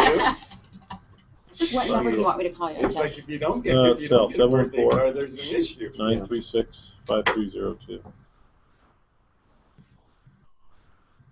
5302. Yes. Okay, tomorrow 4. 4 Got it. o'clock. Okay, cool. Thank you. Thank you. Jonathan, what the heck's going on with you, man? Nothing. Sorry, I'm late. I was just doing I was editing our podcast. Oh, good. Good. Yeah. It's working. That was a lot of fun today. Yeah. I hope we made sense. Probably not. It probably was only good for you and me, but. Who's listening anyway, right? No, nobody yet. But we're gonna take over the world come September when my kids are back in school. John, why don't you introduce yourself to the group here? Okay. So I'm Jonathan Edwards. New to the group, but I'm up in Calgary, Alberta, Canada. I've got my wife and I own a 8,000 square foot furniture and interior design company. I'm a former Olympian. Played lacrosse growing up in the States, originally from Boston, but married a Canadian, so I'm now north of the border. I've started a passion project recently, which was, when I've ever done those, what is your what should you be doing with your life? It was never, I should own a furniture company. So we've been having that for the last 9 years. But recently I just started whipping off a podcast, which is a passion project of mine where, my what is talking to really cool people, doing really cool things, sharing elegant ideas, and sharing it with others. So you got a chance to interview Jeff today, which was awesome. And just Jeff and I are very like mind of learning, being a lifelong learner, and then sharing what we learn with others. So and we're both growing businesses, which is pretty cool too. So yeah, happy to be on. Sorry I'm late. I've got a house full of about 7 kids. My son, they're out of school today, so they've got a bit of a play date. So we just came back from the movies. But happy to contribute where I can, and yeah, just kind of we're all on the same page. So happy to help where I can. You like how he just blew over that he was Olympian? Like, yeah, I'm Olympian. Former Oh yeah, so are we. Yeah, but I'm not that one, all right? I'm not the one that everybody will go home and Google Jonathan Edwards Olympian, and they'll come up with this really skinny white guy from England who's really good at jumping, which defies all genetic whatever norms. I'm not that guy. I'm the luge guy from the U.S. So yeah. Luge. Luge. Which means he's got big ones, if you know what I'm talking about. That's me. That's me. Crazy. And I asked him, I said, when you're going down that thing, the whole time you're just going, shit! You know what's funny though? So everybody says that, right? But I'm the most analytic. Like I am, I think to do sports like this, like I don't get on roller coasters, right? I don't like I drive my truck real fast, but I'm a pretty. But I was also a goalie in every sport that I played, so soccer, hockey, and lacrosse. So I guess that says something. But it's funny. Like Jeff and I, when we were talking today on the podcast, it was like 9 years ago. My wife and I, we bought a company, and she has an accounting background. I have a marketing background. My background was in information marketing, but I was also an athlete, a strength and conditioning coach, and I thought my life was going to be in fitness, right? But we bought a fabric business, and grew it from 1,500 square feet to 8,000. So it's pretty cool. That's great. That's great. Yeah, I just we had a good time today, and it was a lot of fun talking to him. And it was a different interview. I really appreciate that. It's just tell me your story. These things that I'm so not interested in. And there were some great questions in there, and he really does structure a very good interview. And right now, Brett and I are doing our thing, and it's like we have an idea of what we're going to talk about, and then we just riff and go. But I mean, there's some great stuff that's uncovered, and I still think that the greatest learning vehicle is to be the fly on the wall during a conversation, and that's what podcasting allows us to do. It's a very crowded space right now. I mean, but it's the purest sense of marketing too. It's being able to do that. I think. And here, as far as members that are actually physically here, I think Esther Kish has done a really, really good job at developing her podcast. And of course, an honorary member that is a friend of mine I was just talking to today, John Dumas, is still just absolutely crushing it. And, in April, I think they did $230,000 in revenue and $880,000 in net profit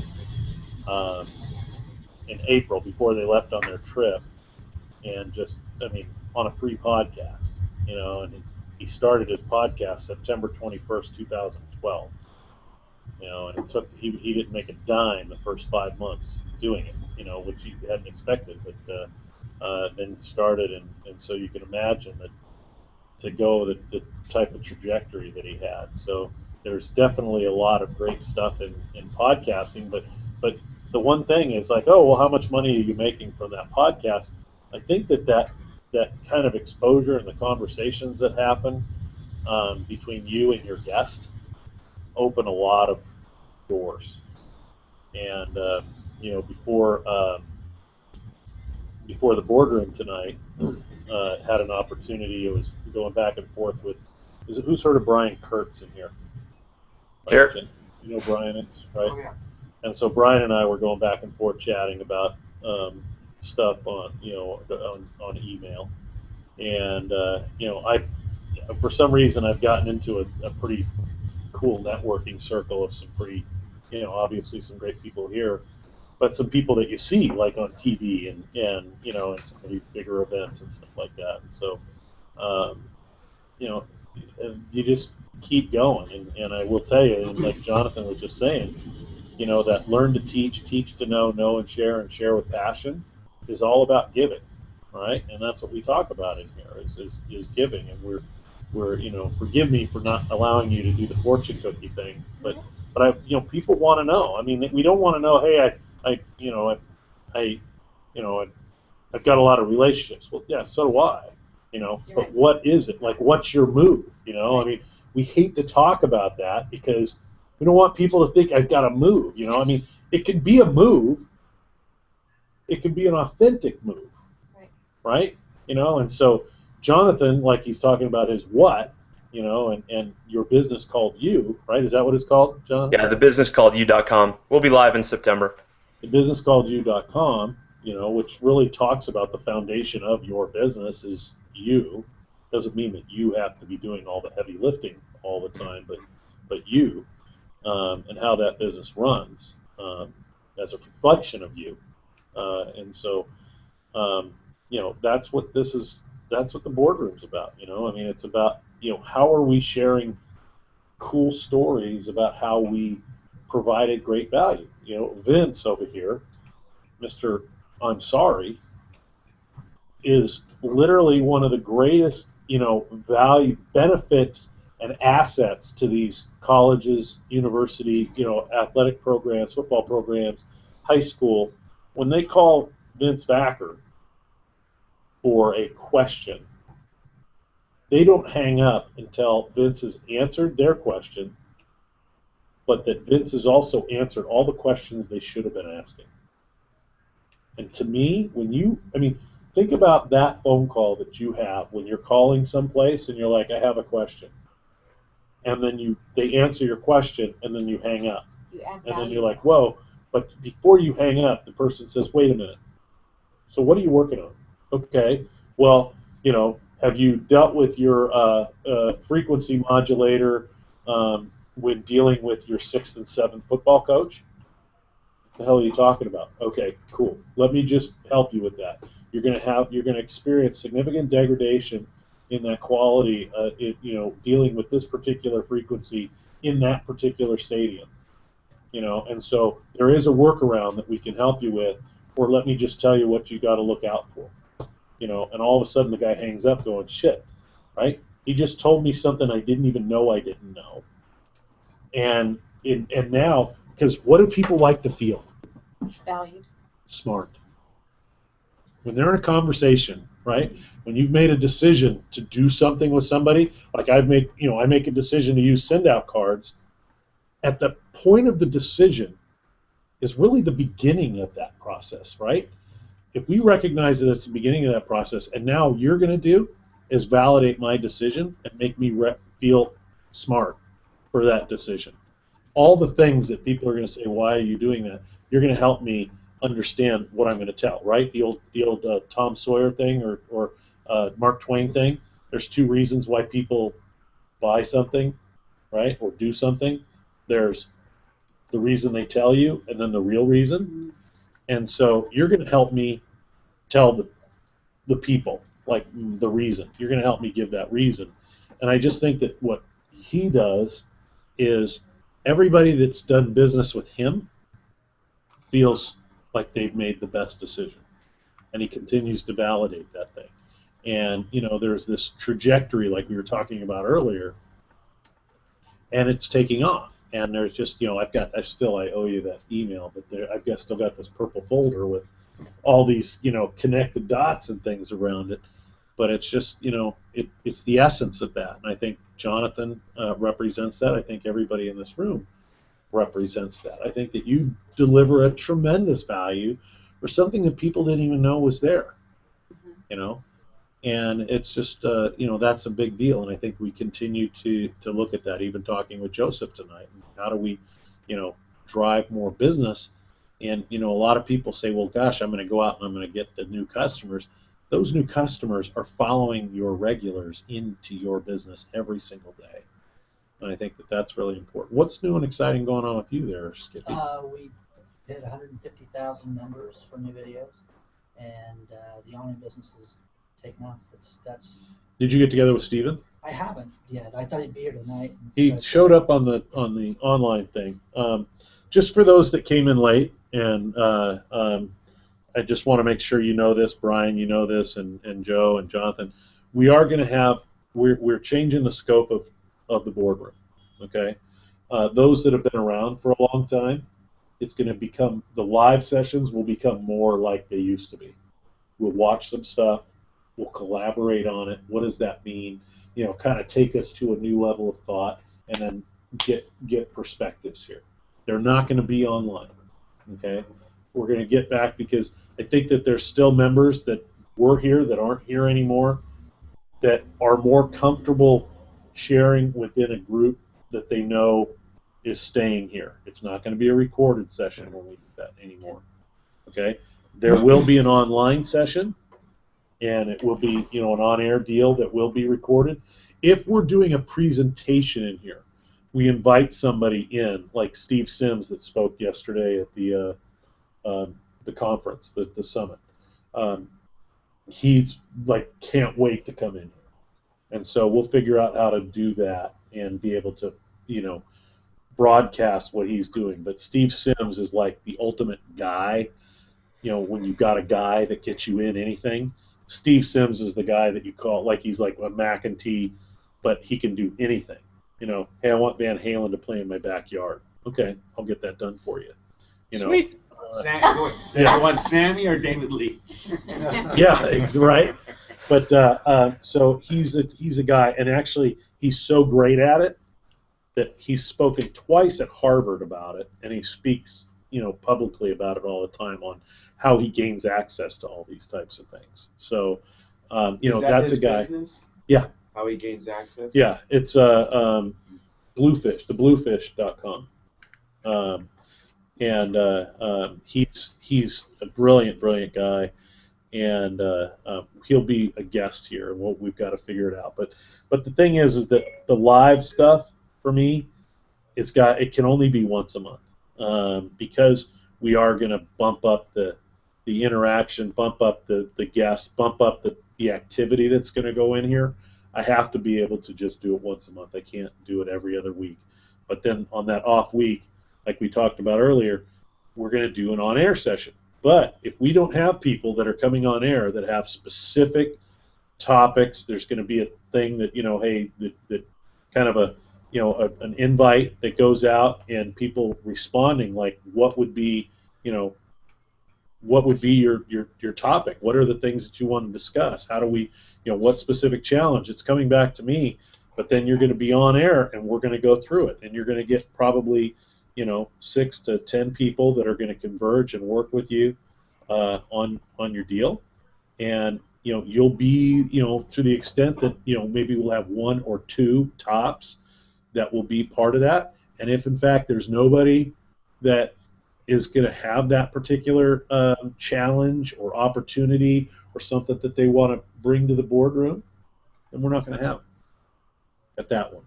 The other one is going to be me in here, just like the old days. I'm going to watch some shit here. I'm going to learn. I'm going to spend some time on Thursdays doing it, whether there's 2 people in this room or 1 person or 10 people or as many like we've had 45 people in this room. That's great. You've But I'm already going to set be the here. date, the Thursdays that you're going to have the live Yeah, on. it's going to be the 3rd Thursday of the month. How many people What? I can can't you do have third on that? Thursdays. So.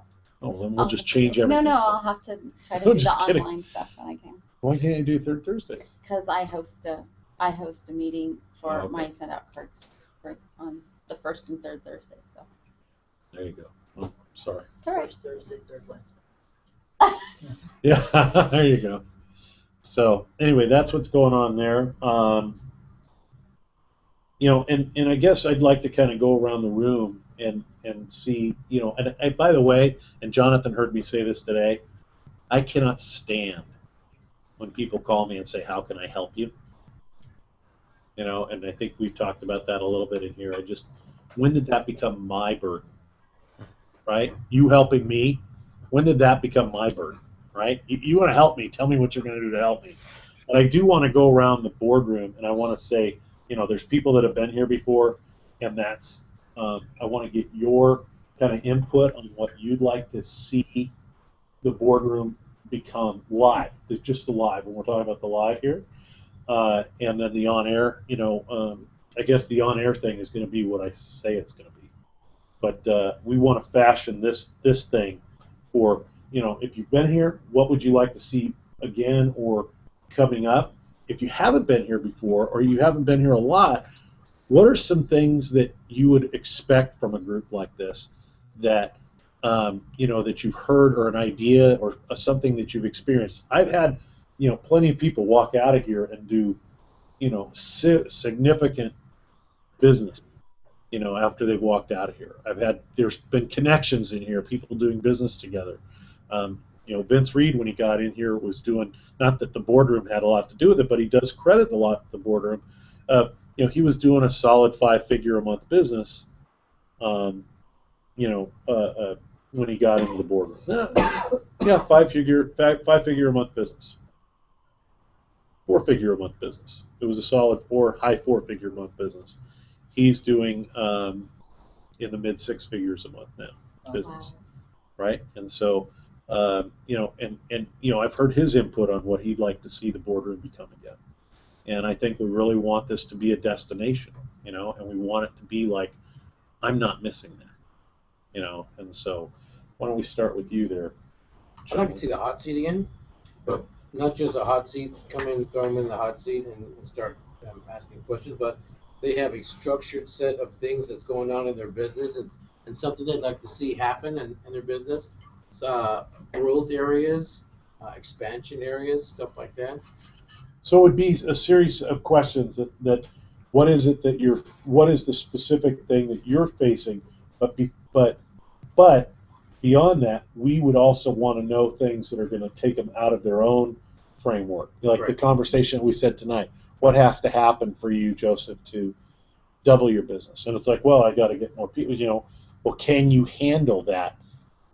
Can you handle more than 100 customers in an hour? Because if you've got an 88 seat capacity inside, and all of a sudden, I know you say that you're turning people in 15 minutes.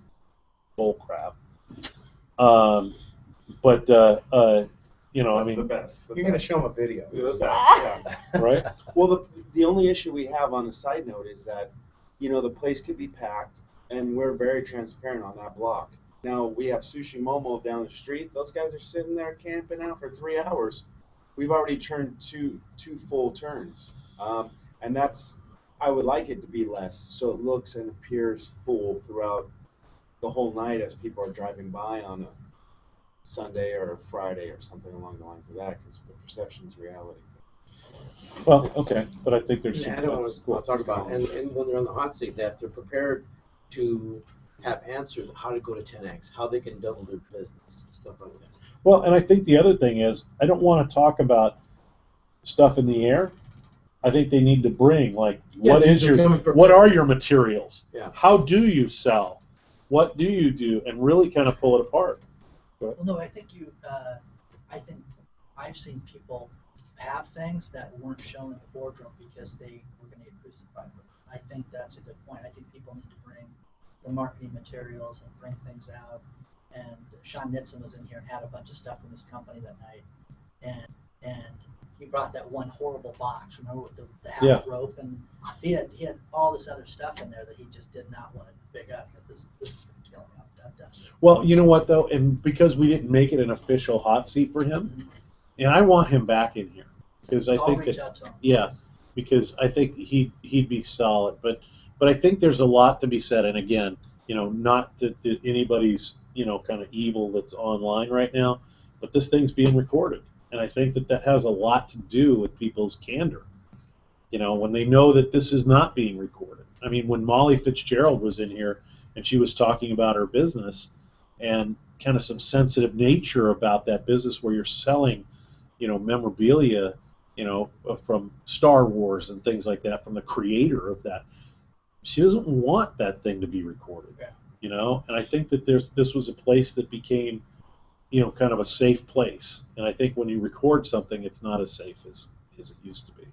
You know, the only thing that's going to stop you from going 2x, something I realized this week, is you. Each and every one of us. We can do 2x or 10x by removing the limitations, removing the stops that are in our own head, our own mind. Because that's something this week that I did. My wife and I, all my hesitations because my wife's not earning any money. So I'm paying for my business, and she's throwing a ton of money in her real estate advertising, and I'm paying for the house. And so I got to keep an eye on these funds. And she said, look, Joseph, you washed all the clothes, you did the dishes, you cleaned the house, you did all this stuff before 7:30 when they wake up. She goes, the only thing that's holding you back is you. And I went, wow, that's a big thing. And so, you know me, I took off running. And I talked to a lady at Robin Robbins' place, and there's a guy who sets sales appointments only for managed service providers. And for $2,000 a month, he will set me up 4 solid sales appointments. They make the appointments, they do everything. All I got to do is go out there and present managed services, give them a free network audit, tell them what's wrong with their network, and off I go. Yep. $2,000 a month. That's so $500 for a sales appointment. You know what her domain what a name deal. is? Expensivebutworthit.com. Hell yeah, that's what that is. Isn't it great? Expensivebutworthit.com. 4, they can only get 4 for you then? No, they can get more. They can get more than me if I want to buy them. No, Robin Robbins. Expensivebutworthit.com. So I use a company guarantee 15, $3 grand. That's great. What's your conversion rate? It hasn't been good. Not good yet. So they're not good leads. Well, we could They're excellent. Well, yeah. You'd be a perfect Some of hot them- seat candidate in here. I know. Come on, Kat. That's my big issue is sales. I've never liked doing sales. Then get somebody out there. I know. I was on the hot seat the first night I came in, and I just said, "Hey, I would love to get back on there." So, you know, because I just Where are you alive? going, you know, and then just get peppered, and then you realize, wow, okay. Well, there's been some great ones, that have been in here on the hot seat. I remember Cassie was awesome. That was. I like Toscani. The who? Toscani. Toscani? Yeah. Well, he wasn't on the hot seat. He was more a presenter. Yeah. That was fun though. But He had a good story. Yeah. Well, and Dennis Curley was a good story, and Marty was a good Who story. was the? I forgot her name. The standard operating procedure. Everything. Oh. She just drilled it in. my Nakia head. DeVita. Yeah, she's fantastic. Yeah, she's incredible. Yeah. Yeah, she's awesome. I think that when I'm watching, a lot of people talk about delegation and stuff, and I've got Joseph that I talk to 3 days a week, and just he's very good at guiding, but at the same time there's no excuse, no BS type stuff.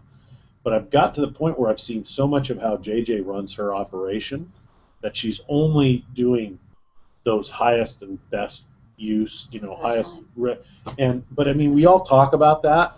I'll actually watch that happen, and how amazed I am at what she does. And like I said earlier, I'm sending her some quotes about certain stuff, and we're going to be a little bit disruptive to the nutrition and industry, and a lot of the doctors that are talking about cheat meals, and like, what's the point? If you're eating foods that are making you sick, what are you eating for? Energy, or what are you putting in your body? Energy or infection? And so we're getting like hardcore with that, and all of a sudden, for me, I'm like, yeah, I'm going to write something, and I'm going to put that out on a blog or something. She's like, Jason, this needs to get on Huff. Let's get this on Huff right now. I'm like, Huffington Post? Really? Like, you can just do that? But that's the organization she's built. She's like, I got this one, I got this one, I got this one. If I know I'm going to have a serious conversation with her, I know that I've got to ask if I'm supposed to talk to Kim. She leads from the 30,000 degree level. She totally does. Totally does. And so I understand how that works. And she's got the unique ability thing. Her only thing, which is going to change by the end of next week, maybe, is that she won't take the free days. She's just always working, and that balance. Doreen and I were driving out there, and she's like, you guys talk about this Dan Sullivan unique ability. She goes, neither one of you are going to take time off. And so I go, oh, bullshit, JJ's all about that. So we sit down and we're having dinner, and she goes, I follow everything that Dan Sullivan tells me to do except taking free days. And she looks at me, Doreen looks at me, and she goes, "What did I say on the way here?" I'm like, yeah. Yeah, but is she? Jeff, you would know this by working with her, but when I always find that when we make these assumptions of people's like, oh, she doesn't take any free days. Oh, how horrible that is. And and I heard that term like, oh, you got to have balance. Well, is that balance for her? Or is she unhealthy in some ways? No, no. She has got a bunch of things going on and truly, truly loves every day she does. Yeah. So she's good. She doesn't need them. We say about not taking free days, but she's doing 25K. She does that. She's doing strategic coach. Yep. She's involved in these networking events. She's doing some things that are stimulating, but they're not. She's not rolling her sleeves up and doing that type of stuff. Is she going to speak at that, or is she going to participate at the 25K thing? She speaks at it, but she's in 25K. But Yeah. she'll do a 10-minute talk. And then she just did this thing that we talked about earlier, the Accelerated Entrepreneurial Success Summit. You can buy for $97. It was like all these great guys speaking. I picked that up yesterday. It was fantastic. You picked it up too? I did, yeah, I did. It's funny, I got confused. I got so many offers in my inbox. I was like, I forgot that was actually the $97 offer. So that's a good one. Hey, I got a question. When she goes to strategic coach, does she go to Chicago or does she go to Toronto? Or where does she go? Toronto. All right, because gotcha. She's the one that Dan does. She's in the Dan one, yeah. Okay. She's in the one that Dan does. And and then she also has her own group of masterminds. She's got a mastermind group of these major health gurus that have entire coaching programs underneath them, and so she's coaching the coaches of the coaches, and doing that. So she's got that big group, and then they do these events where like on the book launch they did all the top affiliates. She took them up to Con Valley or to Ghost Horse for a mastermind group, session where they sat at the winery and they masterminded during the day and then partied all night. That's good balance. And it was it is exactly, that's perfect balance. But like Mike Koenig's going up there and just doing a total brain dump on his launch strategies and how he's engaging people online and things. I mean, those are valuable things, but at the same time, it's she's engaging with friends. So, going away to the Bahamas and to Florida for 2 weeks is something that's outside of her comfort zone, I guess. She won't unplug. I mean, I already know, but it's just watching that, and then Joseph and I would highly recommend if you.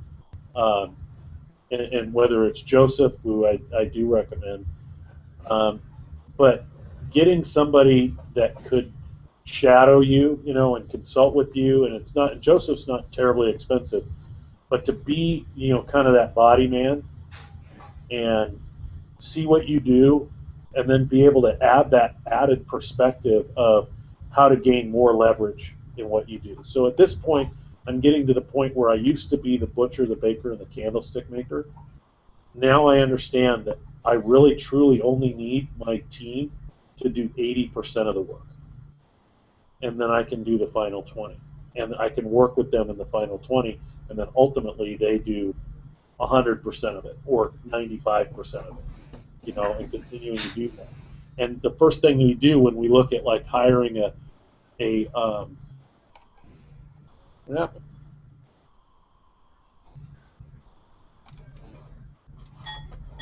Whoa, hey. When we look at hiring somebody's doing that to us.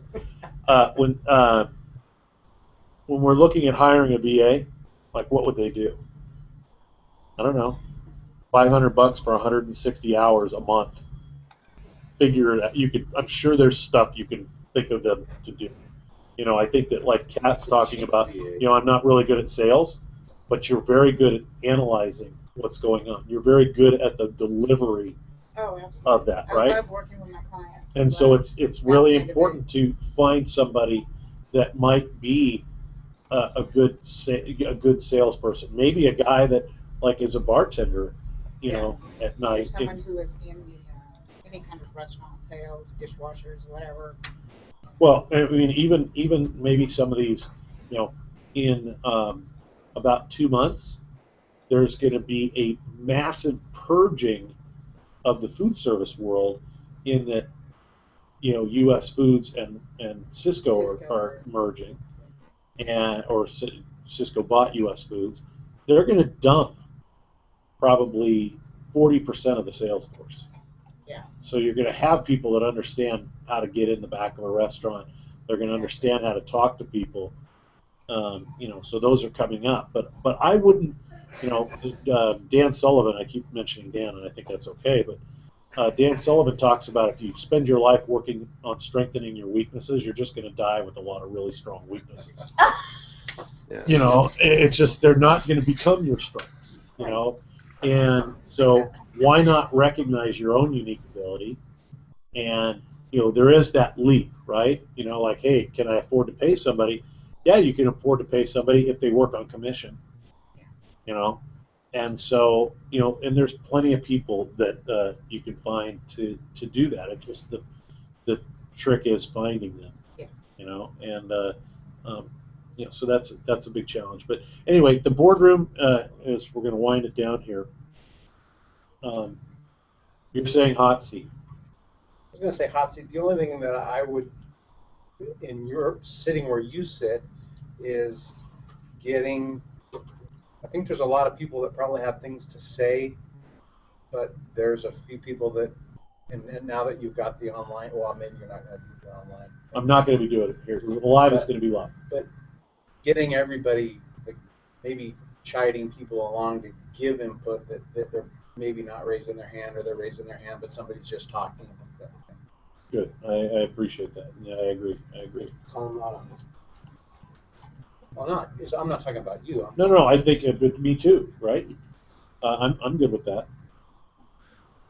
One thing I also would be to ask a question in advance. Here's what I want to discuss tonight.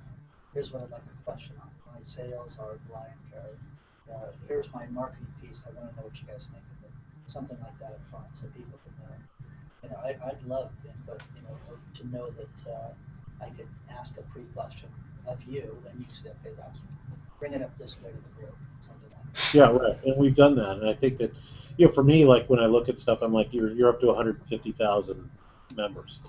I'm like, what's that mean? Yeah, I don't even know exactly. It means a lot of people, but I don't know what that means.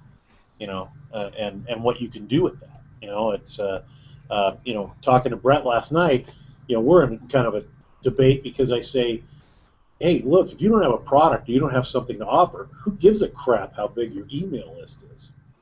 And he's like, yeah, wrong. He goes, because there's always something you're going to be able to offer that email list. He says, there's a conversation, you have a target, there's, even if you're just blogging and sharing information, there's something of value that you're sharing. He goes, as you continue to build that list and nurture that list, he goes, we built a list of 300,000 people, and I just sent an email out saying, hey, we're going to do a retreat in Bali. Who'd be interested in it? And we sold it out in 24 hours. He goes, there's a method to this, and so, those types of conversations where we're dealing in that singular topical element, those are going to be stuff that you'll probably hear on the deep dive report. This will be more personal on what it means, what something means to you specifically. Like, how do we take 150,000 people, and then how are you able to take, value of a customer, whether it's annual value of a customer, and identify what that is. How they do transact, or if that's even the play, and so identifying, the next move, the path to the money on these things. What about you? What are you looking for to master? I'm a big sponge right now. Okay. Cool. That's good. I mean, I'm a real analytical person. I like the financial end of it, so it always amazed me when I was consulting how many people don't even look at their P&L or even know how to read one. So be delving into some of that area. I was we were in here talking to my brother and my dad and I were talking, and my brother had done some things down at the processing plant. He goes, it's he goes, I've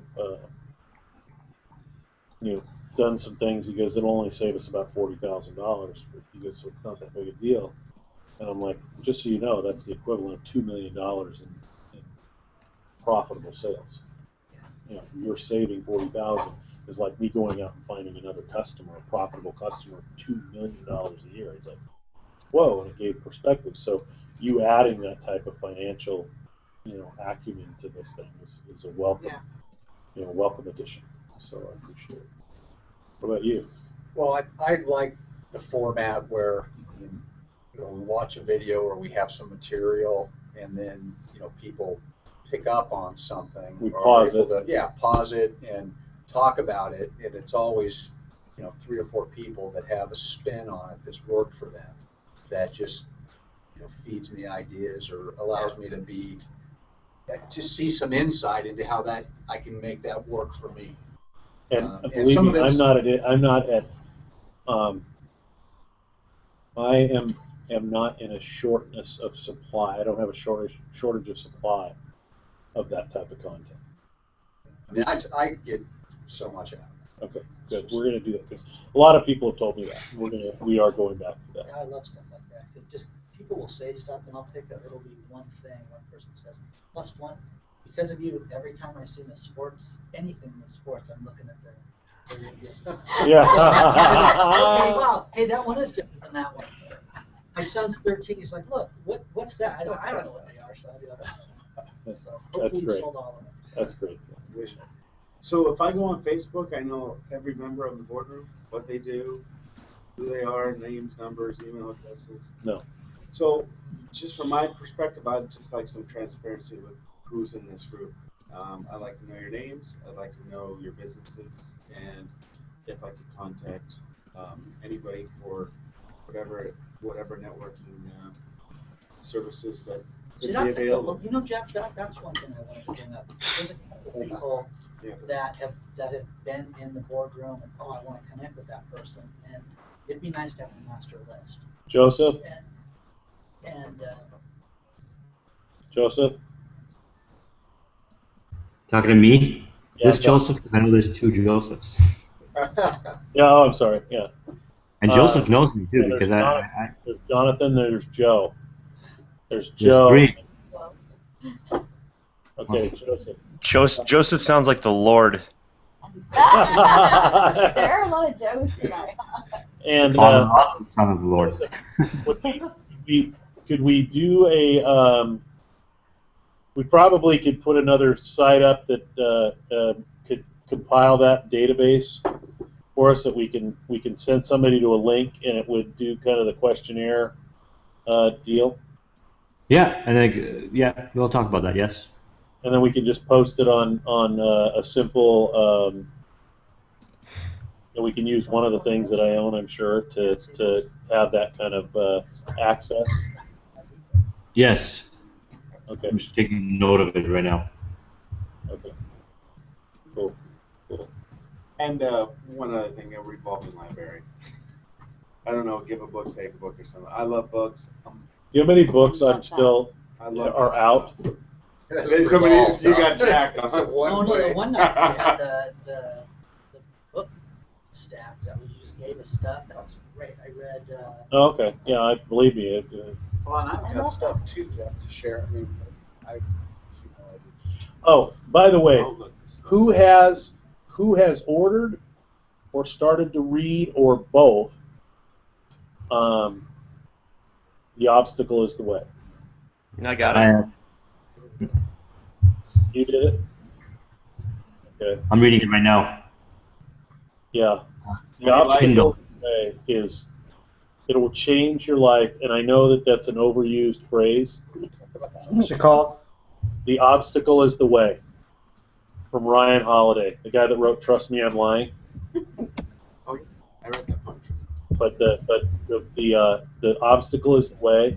We'll introduce you to Stoicism, and start to read the philosophy and the works of the Stoics.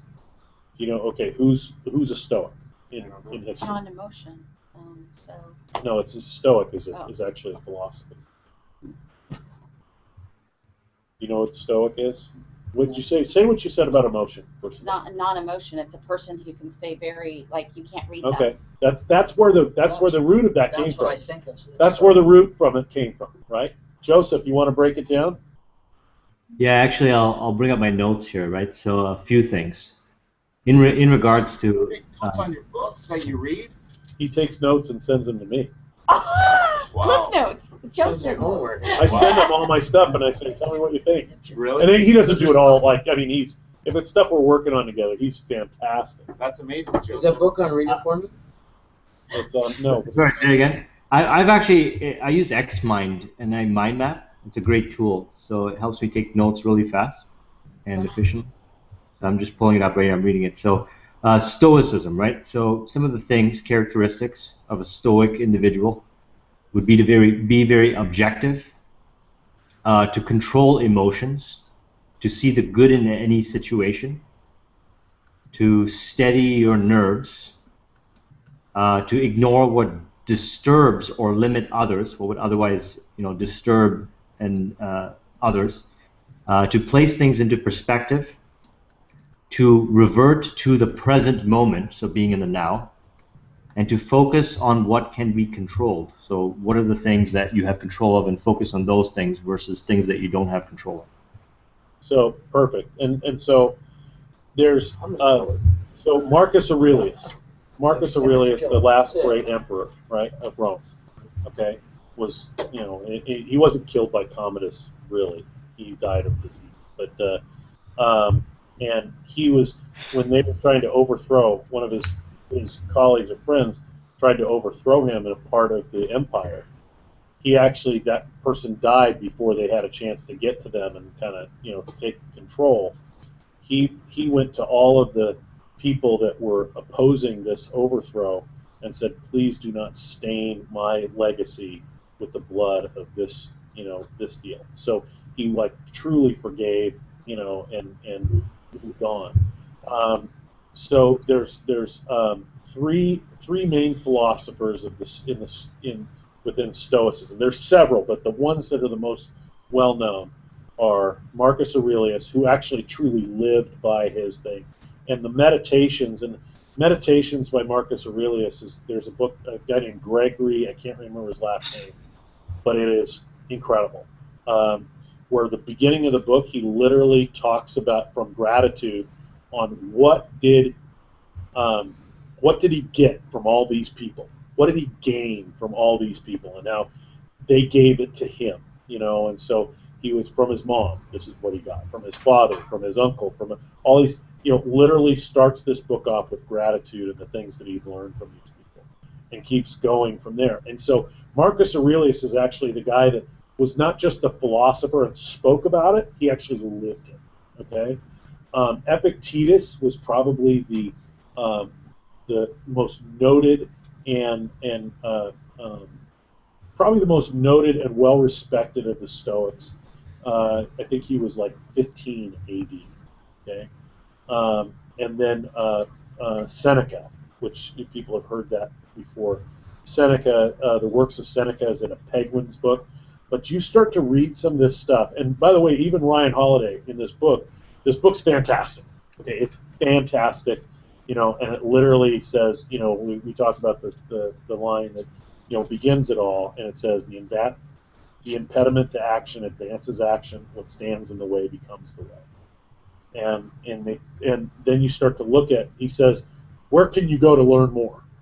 And he says, you really can't get anything more and anything better than Epictetus, Marcus Aurelius. He goes, the scholars really don't do those justice.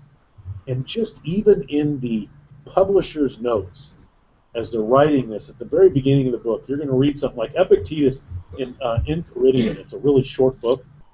He just talks about rules for life and of the Stoic philosophy. And it's such a huge paragraph, and I wish I had it with me right now. It talks about the things that we're in control of and the things that we're not in control of, and that but try to control or try to manipulate the things that we're not in control of really lends us down a life of being unhappy and unfulfilled. And that God gives us this unshakable will unless we choose to not exercise it, and the only thing that we have is, the things that we control is our opinion, right? What we focus on and things, and it's just a powerful book. And Ryan Holiday is only 27 years old. I mean, this kid's a baby, right?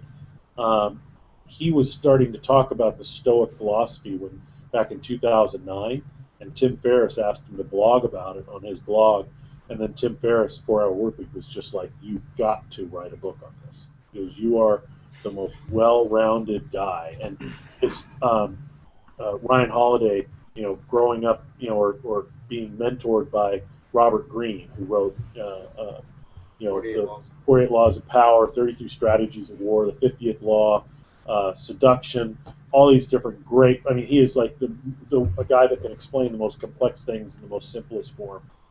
It's fantastic. And so I would, if there's a book that you're going to read, a book that you're going to buy for your teenage and adult children, that's probably the highest endorsement I could give.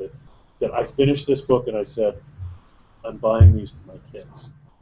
There was a Compound Effect I made my kids read and report to me. This is another one. This is just so freaking powerful. So, and it doesn't. Oh, sorry. Go ahead. Don't know when you're done because you're sitting at the back over there and I can't see you. I wanted to just share a quote from Epictetus because this was when you referred me to these books. So Jeff and I had this conversation and he had referred these books to me. So immediately I go and get the book and I dive into it because Jeff always makes the right recommendations. And I'm not just saying that. I mean, that's the way it is. So there's this one quote that when I came across it after starting to study Stoicism, so now I'm studying it a lot, spending a lot of time studying it. That Stoicism, or whatever it is. This Epictetus quote, it really stuck with me, and I kind of think about this quote all day long as I'm going about doing everything, and that is, it is not things that disturb us, but our interpretation of their significance. Yeah, it's like Dan Sullivan saying the problem's not the problem; it's the way we think about the problem's the problem. Yep, absolutely. And yeah, I'll give you a practical example of this, right? So this quote, after just really meditating on this quote here, I had a client that I did a deal with, and I spent a lot of time in it, and he doesn't know if he wants to go through with the project, but I've invested a lot of time. This quote, when I got his email, allowed me to let go of any type of anger or resentment or anything that I had towards the situation and think objectively, and then actually go and have a conversation with him in which he paid me half. He just sent me a PayPal payment for half of that based on the time that I spent up to that point. And if I didn't come across this quote, I probably wouldn't have been able to maintain that presence of mind to communicate with him in that way. So that was interesting. It's a practical example of just meditating on that quote. That's great. That's great, and I like the fact that you're using it. And to me, I think that's when there's something that important, I'm going to keep mentioning it until you do it. But I would the Audible, if you're in your car a lot or you're listening on your headphones a lot, it's fantastic. And there's a bonus in the Audible, and that is there's an interview, an hour-and-a-half interview, Tim Ferriss interviewing Ryan Holiday, and it is it's fantastic. So the Audible version is great. And so anyway, I'm gonna leave it with that. I think that we're doing that. We've kind of reached the end of the time here. Anybody have any last final comments, Brian? Anything? Yeah, sure. Sure. I like the old style. Like when we did have some videos, what have you. Say like Read It For Me gave you a lot of good ideas. I like the idea you just brought this book idea. So I hadn't heard of this book. I'm looking on Amazon right now, and it's something I'm going to pick up right now because it's those things that you get from reading for me. We look at those books and go, wow, that's something good. We should pick that up and what have you. So I think going back to the older way is one way of doing it. I think it's very productive of all of us being able to pick up new ideas from others. But at the same standpoint, I like our new format as well. Maybe you can have a mixture of both. So. Okay, thank you. Joe, anything you want to add as original gangster of the boardroom? Well, I think it's been said already, but I mean, I think it's overwhelming that everybody likes the old format better. I do too. So, yeah, I think that's a good way to go. Sounds good. Will do. Jonathan, thanks for seeing us tonight, and we'll see you soon. Okay, man. Yeah, if anybody wants to learn about Stoicism, if you watch How to Train Your Dragon 2, just saw it tonight with my kids. Right? The big dad's name is Stoic. So, yeah, it's a great movie, by the way. Go see it. Cheers. Okay. Thank Take care. you. Joseph, any final thoughts? Joseph, any final thoughts? No, it's good to be on the session, and I've got a few takeaways here, and it was good. I enjoyed it. All right. Thanks, guys. That's it for the boardroom. We'll see you guys soon.